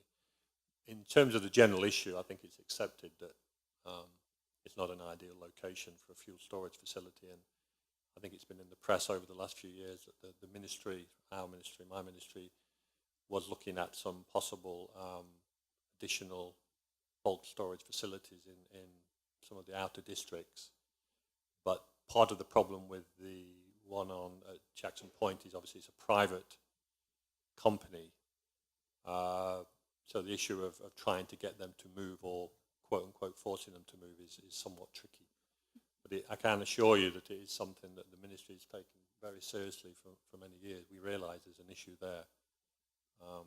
Quite how it's going to be resolved, I can't say at the moment, but I can certainly hear your point, sir. And, No, I just wanted to know if it fell under your. I will certainly guarantee, sir, that when we get a copy of that report, we'll make sure that, that you can get a copy. All right, thanks. So who's going to answer in the Legislative Assembly for OFREG? The Deputy Governor? Or Sits with the Cabinet Office, sir. So it will be the Cabinet Secretary. The Cabinet Secretary don't sit in there. Which minister is going to answer questions? It'd be the Premier, I guess, sir. Be the Premier, I guess, because the Cabinet Office is. That's what I thought. No, Okay. Well, there's a good reason for the development plan review. Absolutely, sir. Because most of the people who live there went there after the tanks were there. And if we had a proper timely review of the development plan, we could have in fact put in that mix of things the recommendations by United Nations expertise from 1999, because it would have fell within that period, that 5-year period for the review, and we could have in fact zoned it off. Maybe we could have zoned it off properly to prevent, because it's every year that they get closer and closer, kind of thing. Well, I know that there's there are questions that submitted. Okay, no, I just wanted to know, because. Okay, we can move to number 8. Lands and Survey Department should dispose of properties deemed surplus. Well, you know what my position, personal position is on that. There's no such thing as surplus properties for government. But can you give us an update on that, and how many of the properties have been sold off? How was the advertising of their availability for purchase handled? How it's going to be handled in the future in terms of the public knowing that these things are, and some assurance that they're not going to be done by in a kind of private treaty? Yes, Mr. Chairman. Just by way of information, just to inform you and the committee that the responsibility for Lands and Survey Department no longer rests with me. It's now with the Ministry of Education since the election. So I can happily give you a quick précis as to events up to that point, and then I could perhaps hand over to the Director or the Acting Chief Valuation Officer to tell you what's likely to be the situation going forward. As you know, this exercise came out of, effectively, realistically, came out of the Project Future initiative within government. The EY report. I thought it originally came out of the EY report. It came out of the EY report, so which then morphed into the Project Future initiative. We did discuss this, I recall, at the last PAC meeting, and you did make your feelings quite clear. An outline business case was written by the ministry, that's my ministry. It was completed in February 2017. Cabinet subsequently accepted and approved that outline business case, and that specific option that was chosen by them as the preferred one was that the valuation office would recruit, this is within Lands and Survey, would recruit one additional staff member for, I think, a period of a year to work just on this project. I understand, and maybe the director can confirm, that monies have been placed in the budget for 2018 by that department and ministry to undertake the project. Just make sure I'm interpreting this right. Government is going to spend money to get rid of its existing assets of land. Spend Yes, additional funds Yes, sir. and If I could- resources. Yes, sir. If I could explain the various options, one of which was that it would be put out to one of the real estate companies through Cerebra, and obviously in that situation government would have to pay commissions. It was more economical, in fact, for the department to do it internally and to deal with the marketing itself. So whilst there is a relatively small investment relative to the total cost of, or the value of the assets that are being sold, it's far less than would have been the situation if commission had been paid to real estate brokers. So, Mr. Chairman, I'm just trying to understand. I'm just trying, what is considered surplus properties? I mean, how do we come to surplus? Like, what's the definition of a surplus property? I'll perhaps hand over to the director at this point, but one thing I would say in general, Mr. Sanders, is that it's basically, the definition was non-operational property. I think that's what the Auditor General spoke of. So it's, Basically, as I understand from the last, what happened was part of the E&Y report in terms of how government could get short-term revenue was to sell off certain pieces of land that government owns, which they didn't believe were or in the future use to government, right? And a lot of it has to do with small parcels and little developments and stuff that were like public open space for developments and stuff. But because we didn't force the developer to properly develop these, what were like intended to be public open spaces and play areas and parks and whatnot, it fell to government, right? And what the government decided to do was to sell off all of these properties, right? I just, because the fact of the matter is that it's not costing government anything to keep the properties. Really flies in what I believe is a short-term green with long-term loss. Because when I look at the ones that they're putting for sale in my constituency, right, well, I can promise on that that might not be possible, because we are not, my community has already decided that they're not going to be in favor of government selling off these parcels of land. And the fact that this whole thing has been done with behind closed doors, so to speak, in that the public is not aware of which parcels of land are on this list, is troubling to me,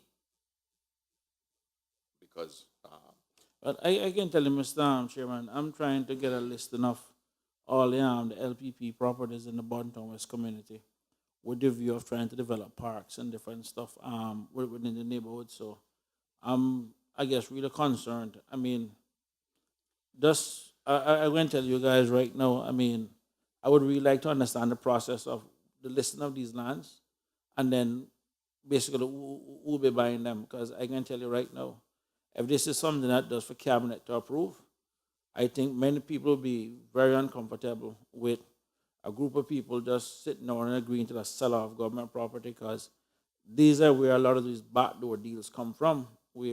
So I'm sure there may be proper market values, but I need to understand the role that cabinet is going to play, and what these properties are. But any property in Bontown West, I'm going to tell you, I'm going to be very, very uncomfortable, because we're trying to put together a lot of community projects. And see, Mr. Chairman, this goes back to point number one now.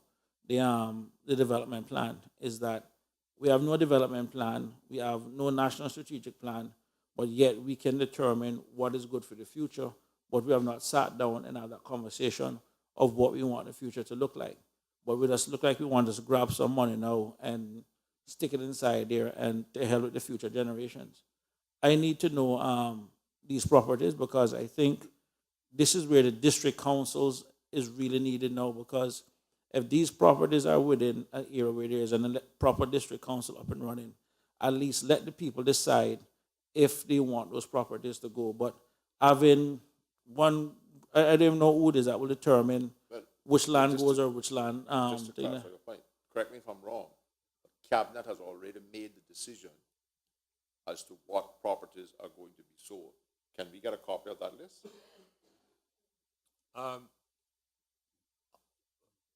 I believe so. So yeah, just for the committee's benefit, and maybe Mr. Sanders, because he wasn't involved with the committee last time. Following, there was an initial list of properties was prepared. I forget the number now, but it was over 100, and it went through a filtering process, which included the list. I believe, sir, I think you would perhaps know this, was circulated. The list of proposed properties for sale was circulated to all of the MLAs for comment. And I believe that those that the MLAs felt should be retained were taken off the list. One thing I would also say is over the last 30, 40 years, government has acquired, in all sorts of strange situations, sometimes by way of settling debts or whatever, bits of land like a residential subdivision lot, which really is of no use to government in the future now. You know, we're never going to build a house in a residential subdivision. Well, we need to build some houses for some poor Well, people. agreed, sir. But So we got land. Let's use it. anyway, the policy was taken that it was best to sell off these and these assets and use that money effectively to acquire other land assets that maybe government requires for a school or whatever. But in terms of where it's going forward, from here on in, I perhaps should hand over to the director, because, to say, this is not my area of responsibility at the moment, so I don't really want to step on any toes. But you were responsible when the whole thing was set up. So I'm not going to let you off the hook right fully yet. Because it all happened That's under fair your enough, watch, sir. Right? Feel free to come back and have another know. go at me, but at that point, I'll hand over to Mr. Vasquez. But I think because what was circulated to MLAs was only property within their districts, I think. If I remember the email I got, only listed the properties in our side.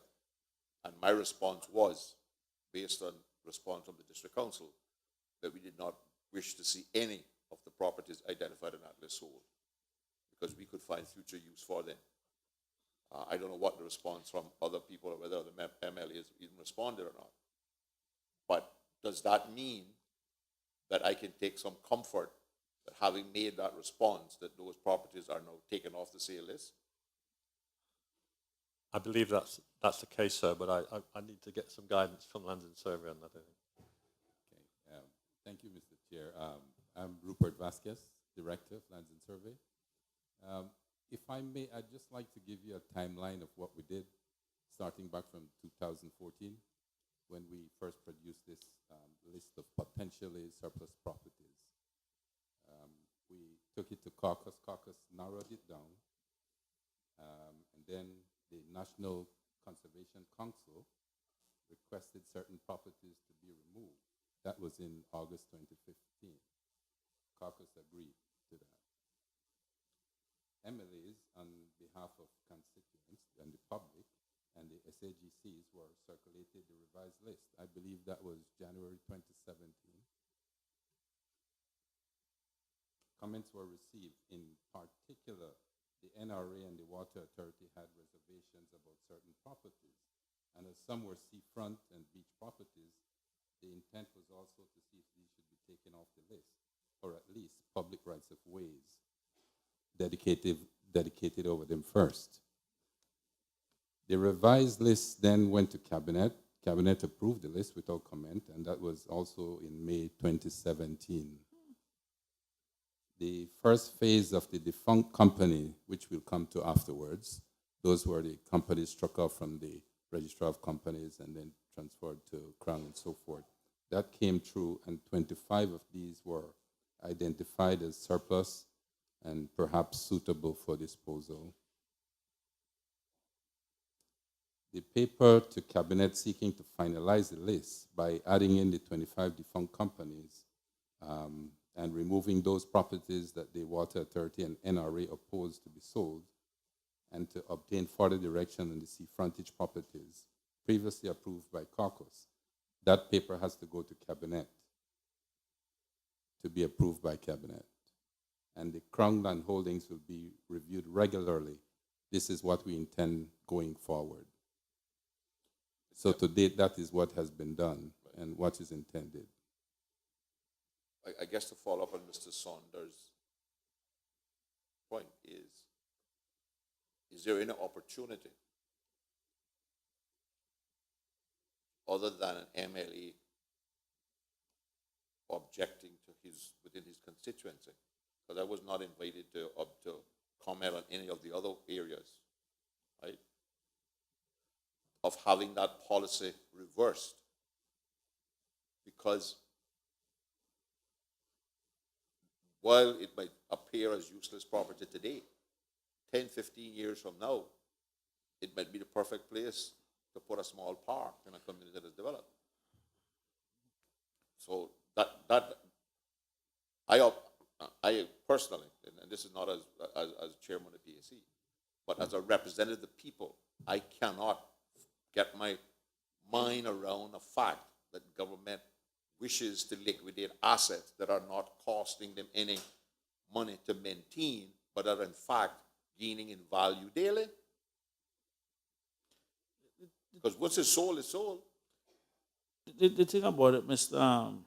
Chairman, through you, sir, what jumps out at me is simply this. This is being done from a project future or whatever the report is. The last time we went out district to district and speak to people and ask them what we want the Cayman Islands to look like was actually exactly 20 years ago when we started working on Vision in 2008. And I have a fundamental problem where a group of people sit together, come up with whatever their wish list of ideas of what they think this country should look like without engaging the people and then making recommendations. I've said it publicly. I've read the document. There are some things that are good, but that's still just my opinion. For exercises such as these, we need to go out and engage the people, not a group of people that sit down and trying to push their will through.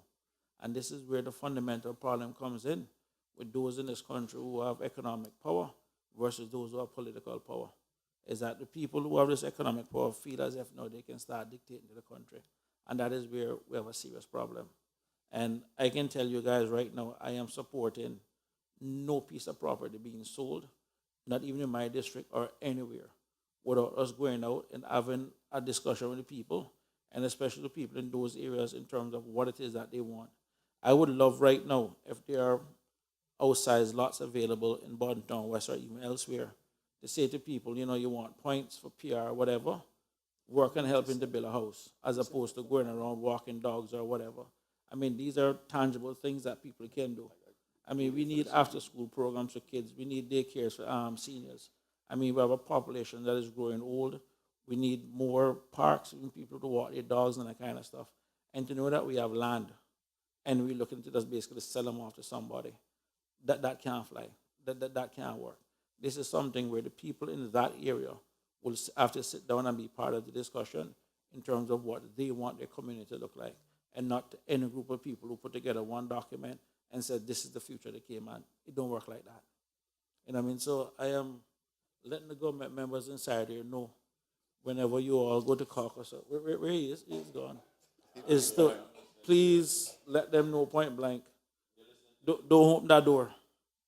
Go out and have the people within the community decide what they want to do with their land. We have now broken up to 19. They have 19 representatives, so be it. But have that conversation. This can't be something being done like this.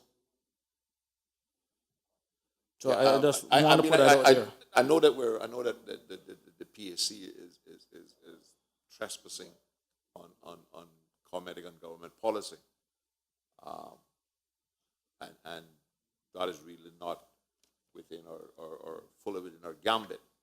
However, we are concerned for value for money, and I fail to see how there is any value in selling an asset that is growing in value, that is basically costing you nothing to maintain, And we have a surplus. right? So like we need money. Is value for money. Because if you got $10 a square foot for a lot of land today and sold it, 10 years from now, it'll probably be worth $100 a square foot. But you've already sold it for 10. So I guess we'll have to turn to the AG and ask him to do a value for money audit on selling these properties at today's value versus what they would be value in 10 years if you kept them. In terms of and I guess we have other methods of influencing government policy outside of this committee. But I think it is the most troubling part of me about this is that there is no public consultation on properties island-wide. I have no idea of what properties in Georgetown, if there are any, are being put on the auction block, so to speak, because it,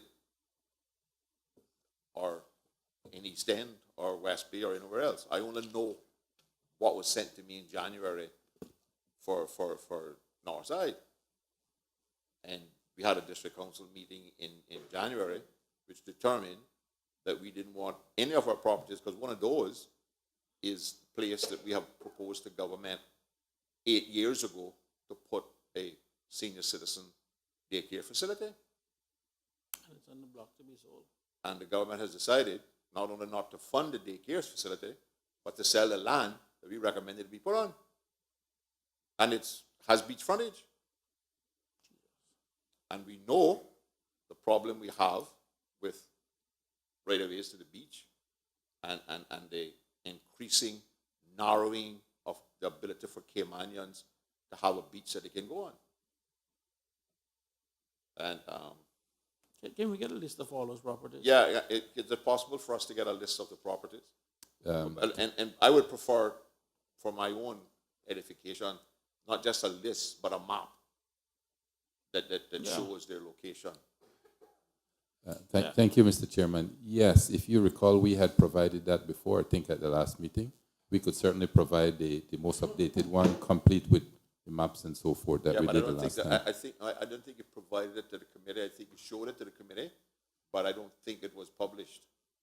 It wasn't published, but we had sent the maps afterwards. Yeah. But it wasn't. But we were not allowed to. We didn't attach it to the report because we didn't. It was not considered a public document at that time. I think it's time now to get it in the public arena. Yeah. I would definitely want that. I could certainly take that to my chief officer. But right now, I don't think we're tasked with doing that, with taking that to the public. But I certainly could send a list complete with the pictures, the maps, and everything else. You see, this now is really getting concerning, and going back to Mr. Saunders' point, right? Is on the whole thing should have been done with more transparency, in our view, because we have to be concerned now of who's seeing this stuff and who's preparing to purchase these lands that they know are coming on stream to be sold. And we trust and we hope that those people who may be preparing to do that are in no way able to influence the value that is placed on it. Because without the public exposure of it, correct me if I'm wrong, Mr. AG, but I believe that it lends itself to all of us having some concerns about it. Yeah, thank you, Mr. Chairman. Just if I could make one comment in regards to as what we recalled surplus properties or properties that need or not being used for operations. One thing we were thinking at this point in time too is really, is a part of that national development plan, linking it back to that. So tying it again, do we have, with the national development plan, consideration of all of government properties? What is the use of it in the future as well? So I'm not sure if Angela, if you wanted any other further comment to that, but it was just tying it back to really recommendation number 1. Thank you. Thanks, Mr. Chair. Through you, I think just I think the evidence that we've heard and the fact that the Chief Officer has committed that a national development plan will be done is really welcome and really useful, and I think for everyone. I think the fact that there is surplus land and properties needs to be taken into account in that national development plan, because if you're looking sort of a couple of decades into the future, what might be deemed surplus now actually might be prime property to develop in 10, 15 years' time. So I think rather than potentially rush to sell it just now, and I'm not suggesting that you are doing that, but that actually a full review is done. And there may still be surplus properties and surplus land that, after thinking about that, Yes. that 20-year plan, it is better value for money for government to get rid of than actually keeping it, because keeping land doesn't cost anything. If you have property on it, it always costs money to maintain it, and government will be spending money on properties potentially that it should be getting rid of at some point in the future. Those that have developments on it, but Yes. if it's raw land, that there's no cost to maintain it. We don't have any taxes or any government paying land. Sorry. Not yet. Mr. Chair, we were simply acting on this I recommendation. know, I was just about to ask a question. Sorry. We're just trying to get Yeah. to the bottom of what's going on so that we can take actions in other environments. Sorry, through you, Mr. Chairman, I'm just trying to understand. Maybe the Auditor General answered it and I missed it. But how did this even become a recommendation? Like, on what basis? What were you guys using as a benchmark for this?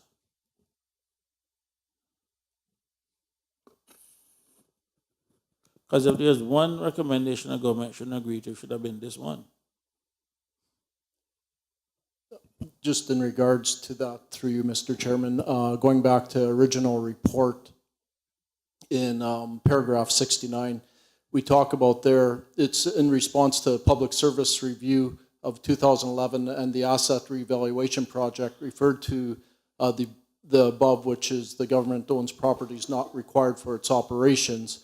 They identified through the work undertaken by the Valuation and Estates Office, identified non-operational property, that is property not required for any government program.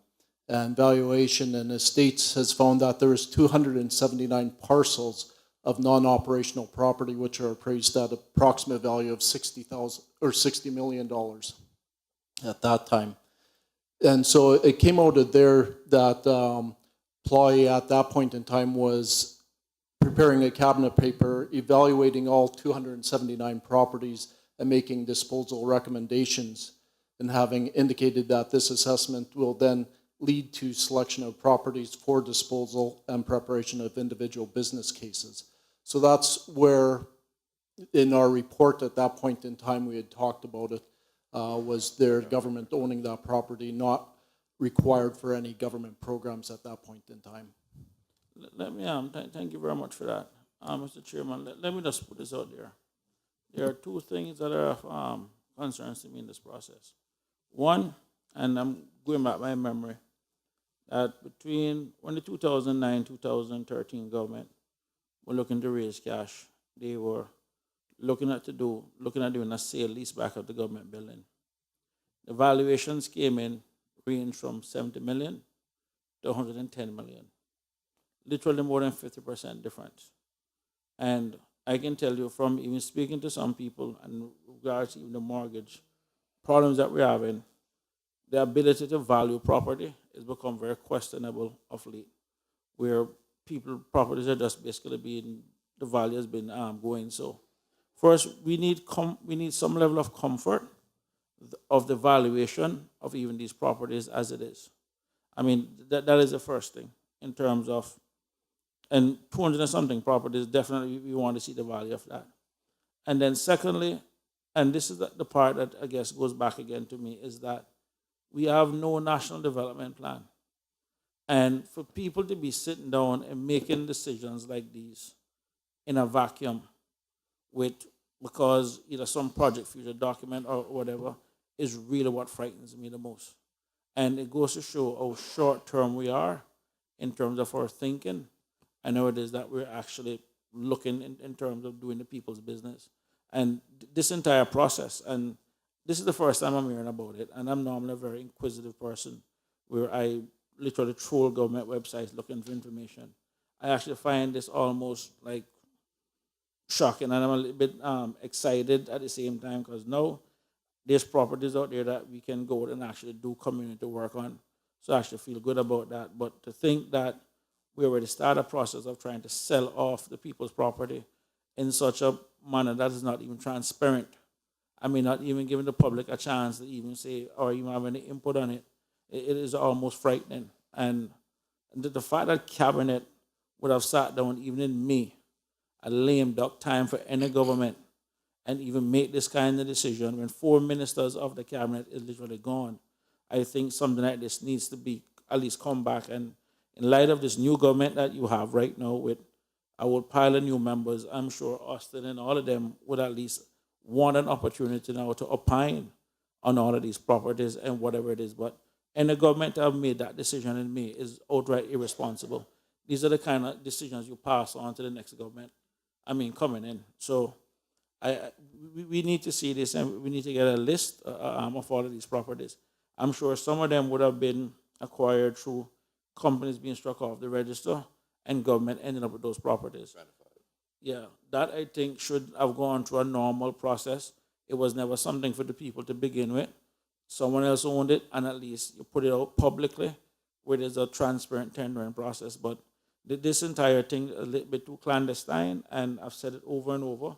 The public business cannot be done in private, and this is a little bit too private for me right now. And guys, I'm going to tell you, the send us to listen, and we'll take it from there. I just want to listen them up, and we'll do our part. Thank you, Mr. Chairman.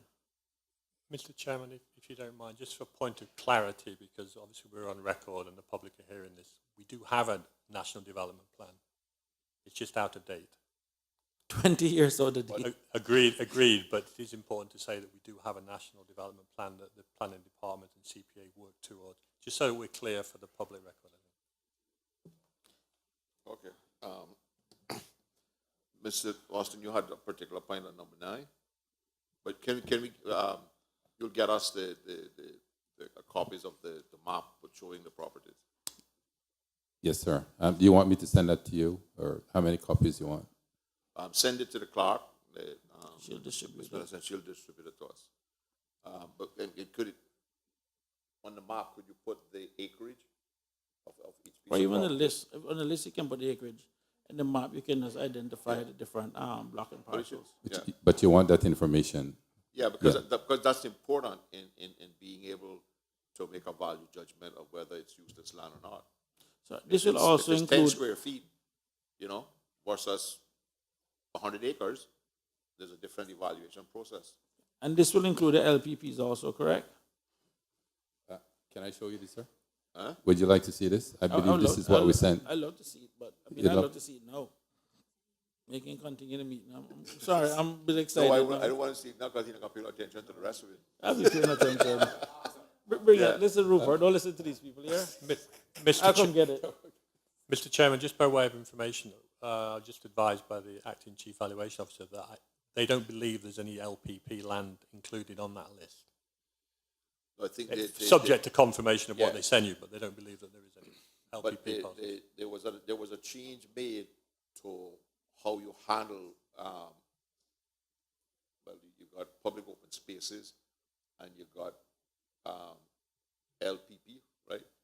But there was a change made in the law a couple of years ago that allows the developer to buy back LPP that he was supposed to develop for the citizens of the community that he established without developing it. So the LPPs are effective in a different way in that they are now being brought back by the developers in the first place, but not used for the purpose by which the original planning permission was granted.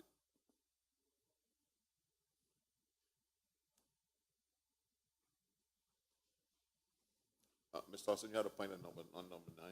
Yes, Mr. Chairman, through you, thank you very much. Bullet point number 9, for the benefit of the public listening on, reads, the Ministry of Finance, the Registrar of Companies, and the Departments of Lands and Survey should develop procedures to ensure that properties acquired from defunct companies are appropriately accounted for and transferred to the Crown. I think we will all agree, following the discussion that we've just had in number 8, that revenue management is just as important as examining expenditure. And I think that bullet point number 9 increases the assets to government coffers. I wonder if any of the 5 might otherwise be able to explain to me what the specific difficulties are in implementing such systems, to the extent that, as we see from the management response, requires a special committee to be formed to discuss the implementation of this recommendation. Through you, Mr. Chairman, that was bullet point number 9 with defunct companies. Yes. Yes.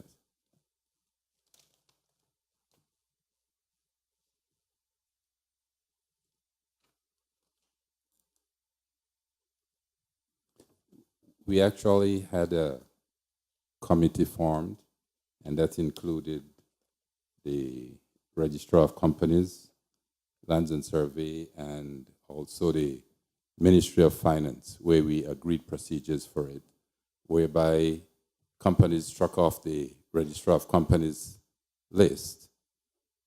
We're taking that from their database, and we're sending it to the Ministry of Finance, who checks it, and then send it back to us. And then we vest it in the financial secretary after 2 years. It's from 2 to 10 years. So that is in process right now. After it matures, after 10 years, then it can be transferred from being vested in the financial secretary to being transferred to Crown. And then it goes on the asset list. And then Cabinet can decide what to do with those properties. And that's where the 25 defunct companies came onto that list. So that's the transition, the natural transition from where it struck off to where it comes on government's asset list. All right, so would it be safe to say then that bullet point number 9, rather than the response as we have it here, the recommendation is being considered, should be changed to the recommendation has been implemented? Yes? That is implemented, except that we're trying to fine-tune it with CSD to make it more automated. Right. So there are still some things that we need to finalize by the end of December. But just to put it in perspective with respect to this,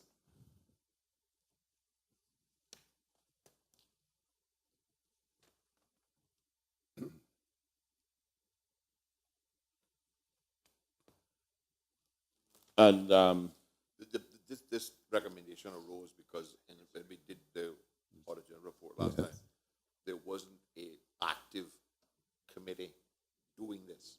So there was often a lapse in when a company was struck off to when the property was vested and when it became government. So I think what the committee met and decided on the procedure that the Chief Surveyor just outlined, and that's what is being followed now on St. John.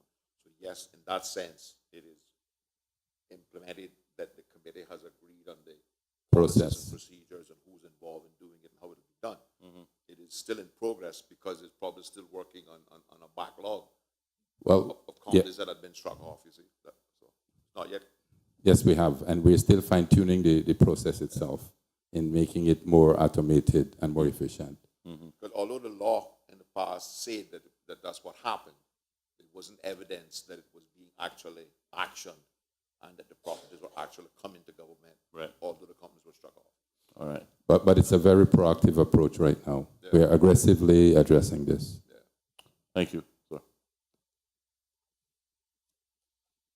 Any other questions on 9? Mr. Chair, just for the record, then you want me to take this perhaps change of policy to my chief officer with respect to not selling of properties?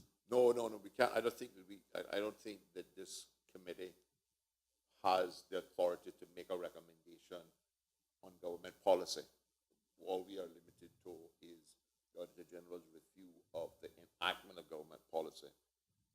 If members of the committee wish to influence that decision or to have that decision reversed, there are other methods and mediums that we have within the legislative process to do that.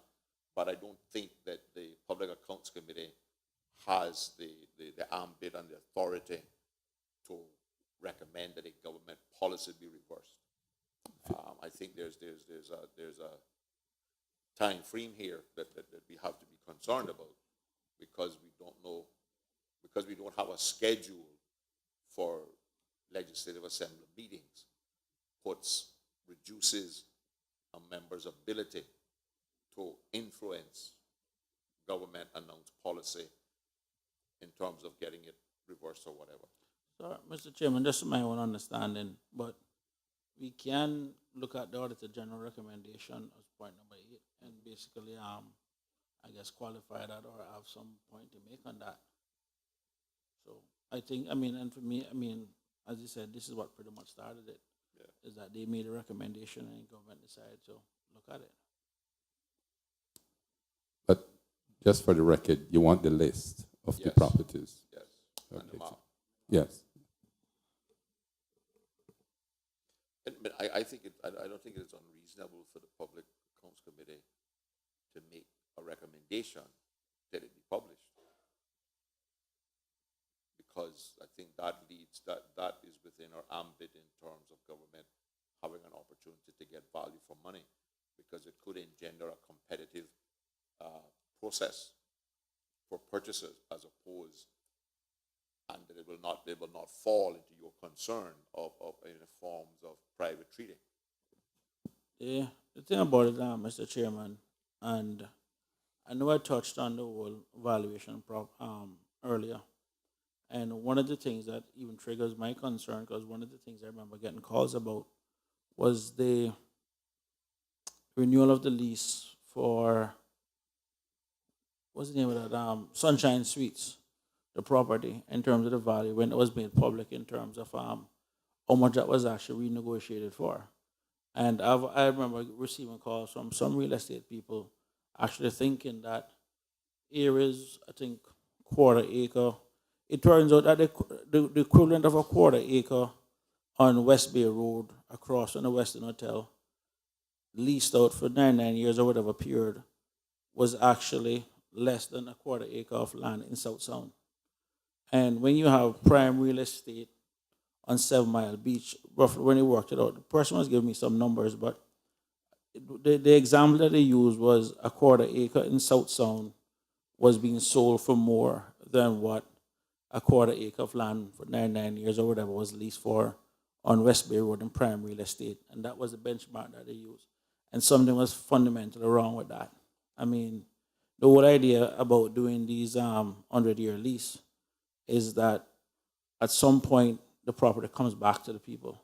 And if people are going to go out and construct buildings on these properties knowing that they have 30, 40 years left, they do that at a risk. But to add it infinitum where it never comes back and at least keep renewing, when there could be young Cayman entrepreneurs having a chance now to even get in on the West Bay Road or something. I mean, and these are the kind of things that we need to do to start restoring back the public confidence in terms of a lot of these processes. And I can't help but sometimes wonder how much level of political interference there is in these kind of matters. And whenever I see something saying it's going to cabinet, especially when something is even done a year or two even before elections, it even scares me even more. You know what I mean? And this is why I really want for you guys to say, you know what, this is the process that we'll feel a little bit more comfortable. You guys are in a really difficult position trying to manage the political and also do your jobs and all that kind of stuff. And we accept that. But at a minimum, if there's a battle to be fought, I have no problem fighting it. But we need that assurance that the civil servants are doing what they're supposed to be doing and they're not swayed politically.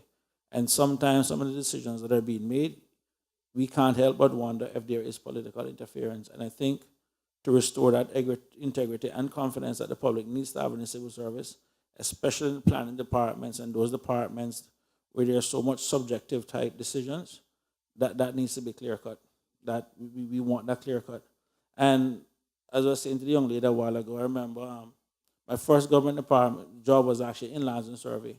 And I remember even back then, the minister couldn't even come to the Christmas party without even getting permission from the head of the civil service at the time. And there seems to have been some kind of gray walls created between the politicians and the civil servants, and we need to get that wall back up. We need those Chinese walls back up because there's a little bit too much familiarity.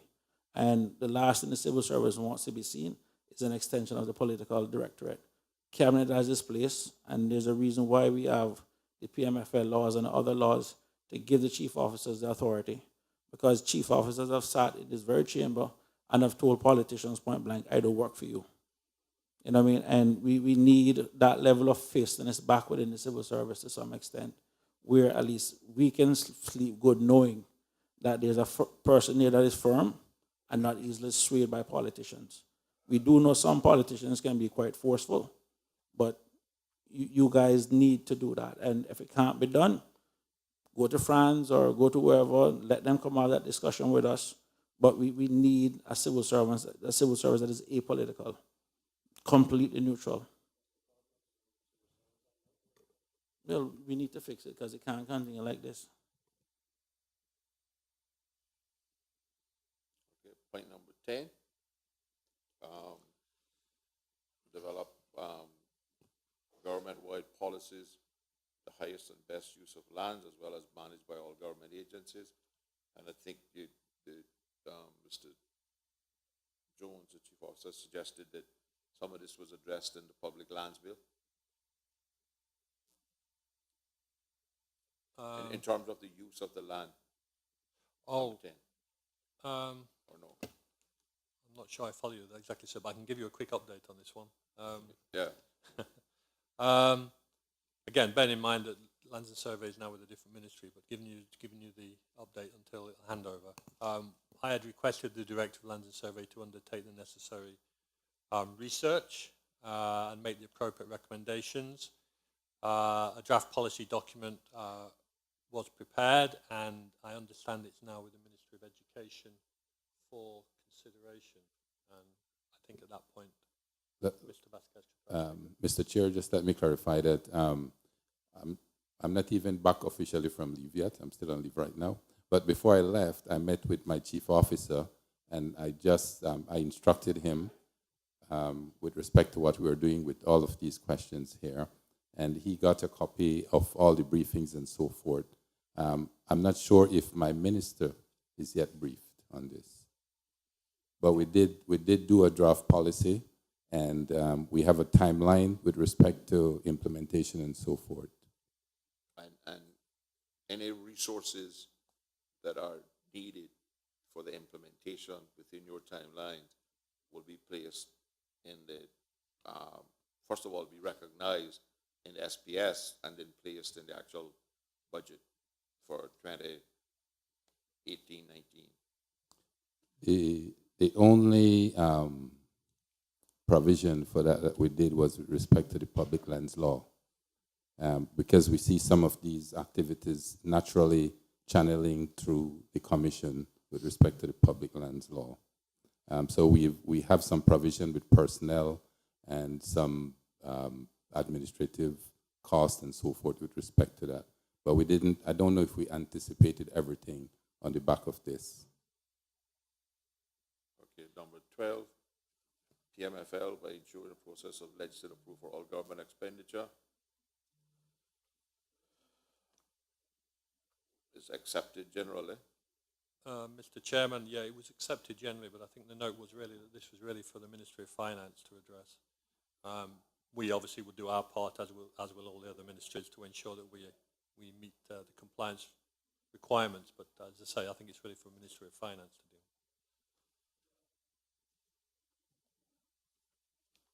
And the Public Sector Investment Committee and Central Procurement Office comes under the Minister of Finance now too? Okay. Thank you, Mr. Chairman. I can confirm that we are aiming to have the PSIC established by the end of December 2017. The procurement law was passed in November last year, 2016. However, it wasn't enforced because we were awaiting the finalization of the regulations, the procurement regulations. Those regulations have been drafted. They are being proofread by the law revision, and we expect to have them approved by Cabinet by the end of September, and we're proposing an effective date of the 1st of January 2018 for both the law and the regulations to come in place. With regards to number 14, or the 13 and 14, with including alternative financing initiatives, these policies and procedures were not part of the establishment of the Central Procurement Office or the legislation.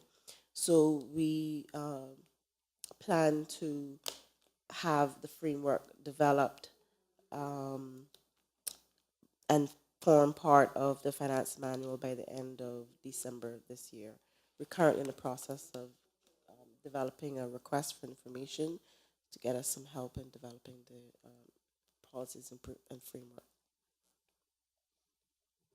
And I guess that just leaves 15 and 16. And again, I made a comment this morning to the needs assessment stuff that the PSC is disappointed in that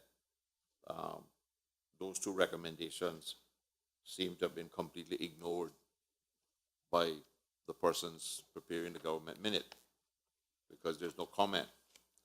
And I think it is essential that in responding to the government minute that you provide some identification of how and where the resources are going to be provided, whether in the existing budget or the next budget cycle, for the implementation of the stuff that you claim you're going to implement. And to leave it blank, I think leaves a huge shortfall in the usefulness of the government minute. And just I know, and we gave some leeway to the existing entities in government for this government minute because it had been so long we hadn't done one.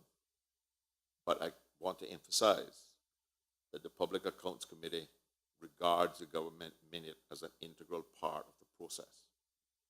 Because how the process is supposed to work in its entirety is the Auditor General does their audit, they make their recommendations, the Public Accounts Committee reviews the recommendations of the Auditor General and tables a report either endorsing or disagreeing with the recommendations or making additional recommendations.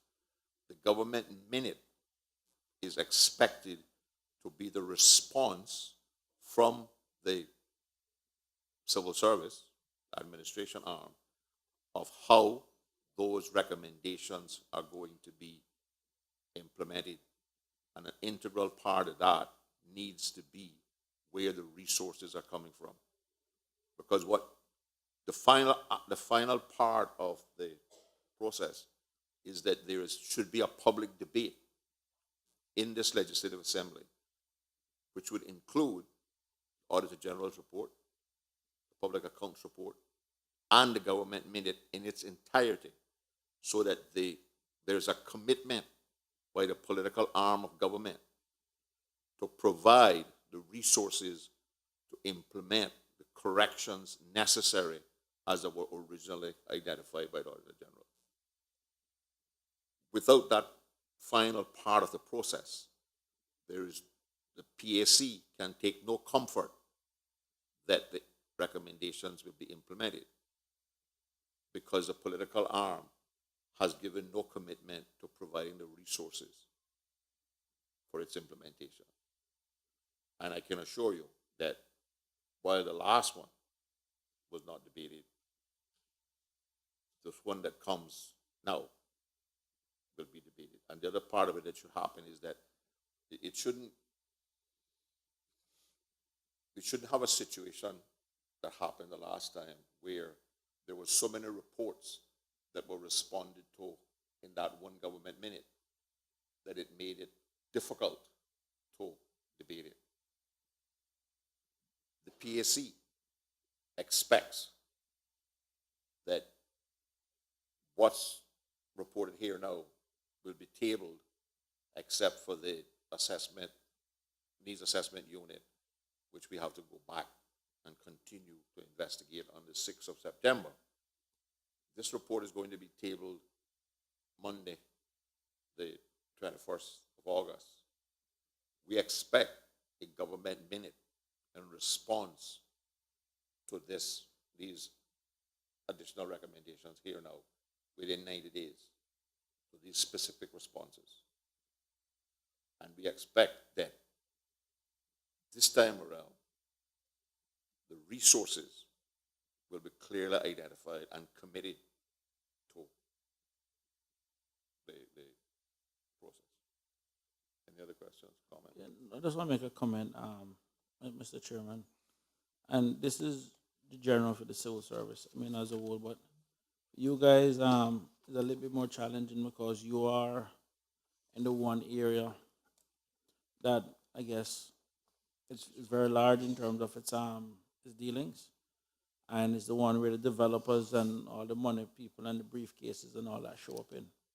And this is the reason why you guys need to be extra. No, I'm telling you straight up.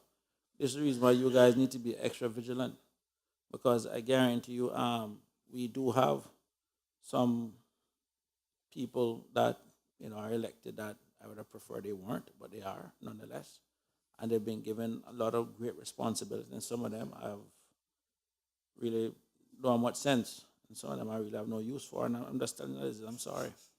And the thing about it is, some of them also know in terms of the way they think, and it doesn't do this country any good.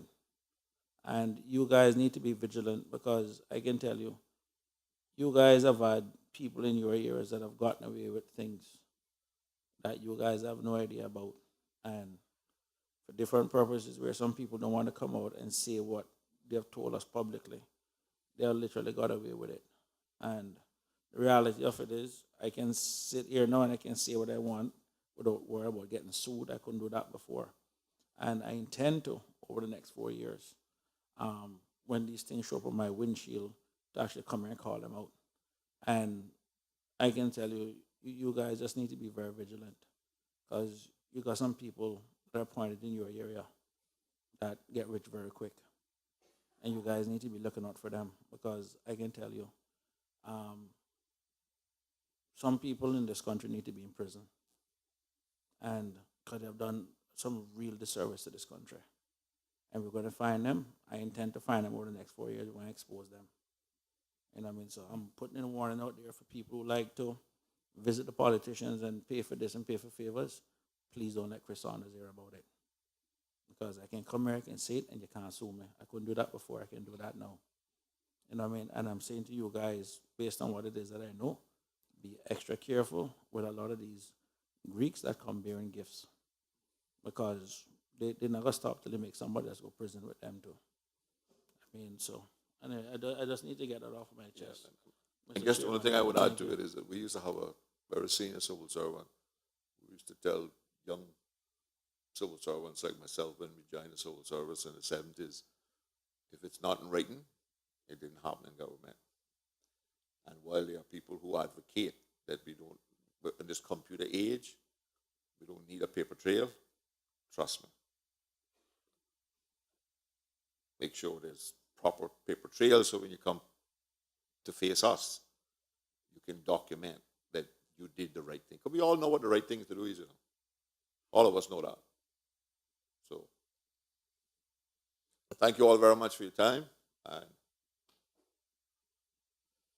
look forward to less interaction or less reasons to interact.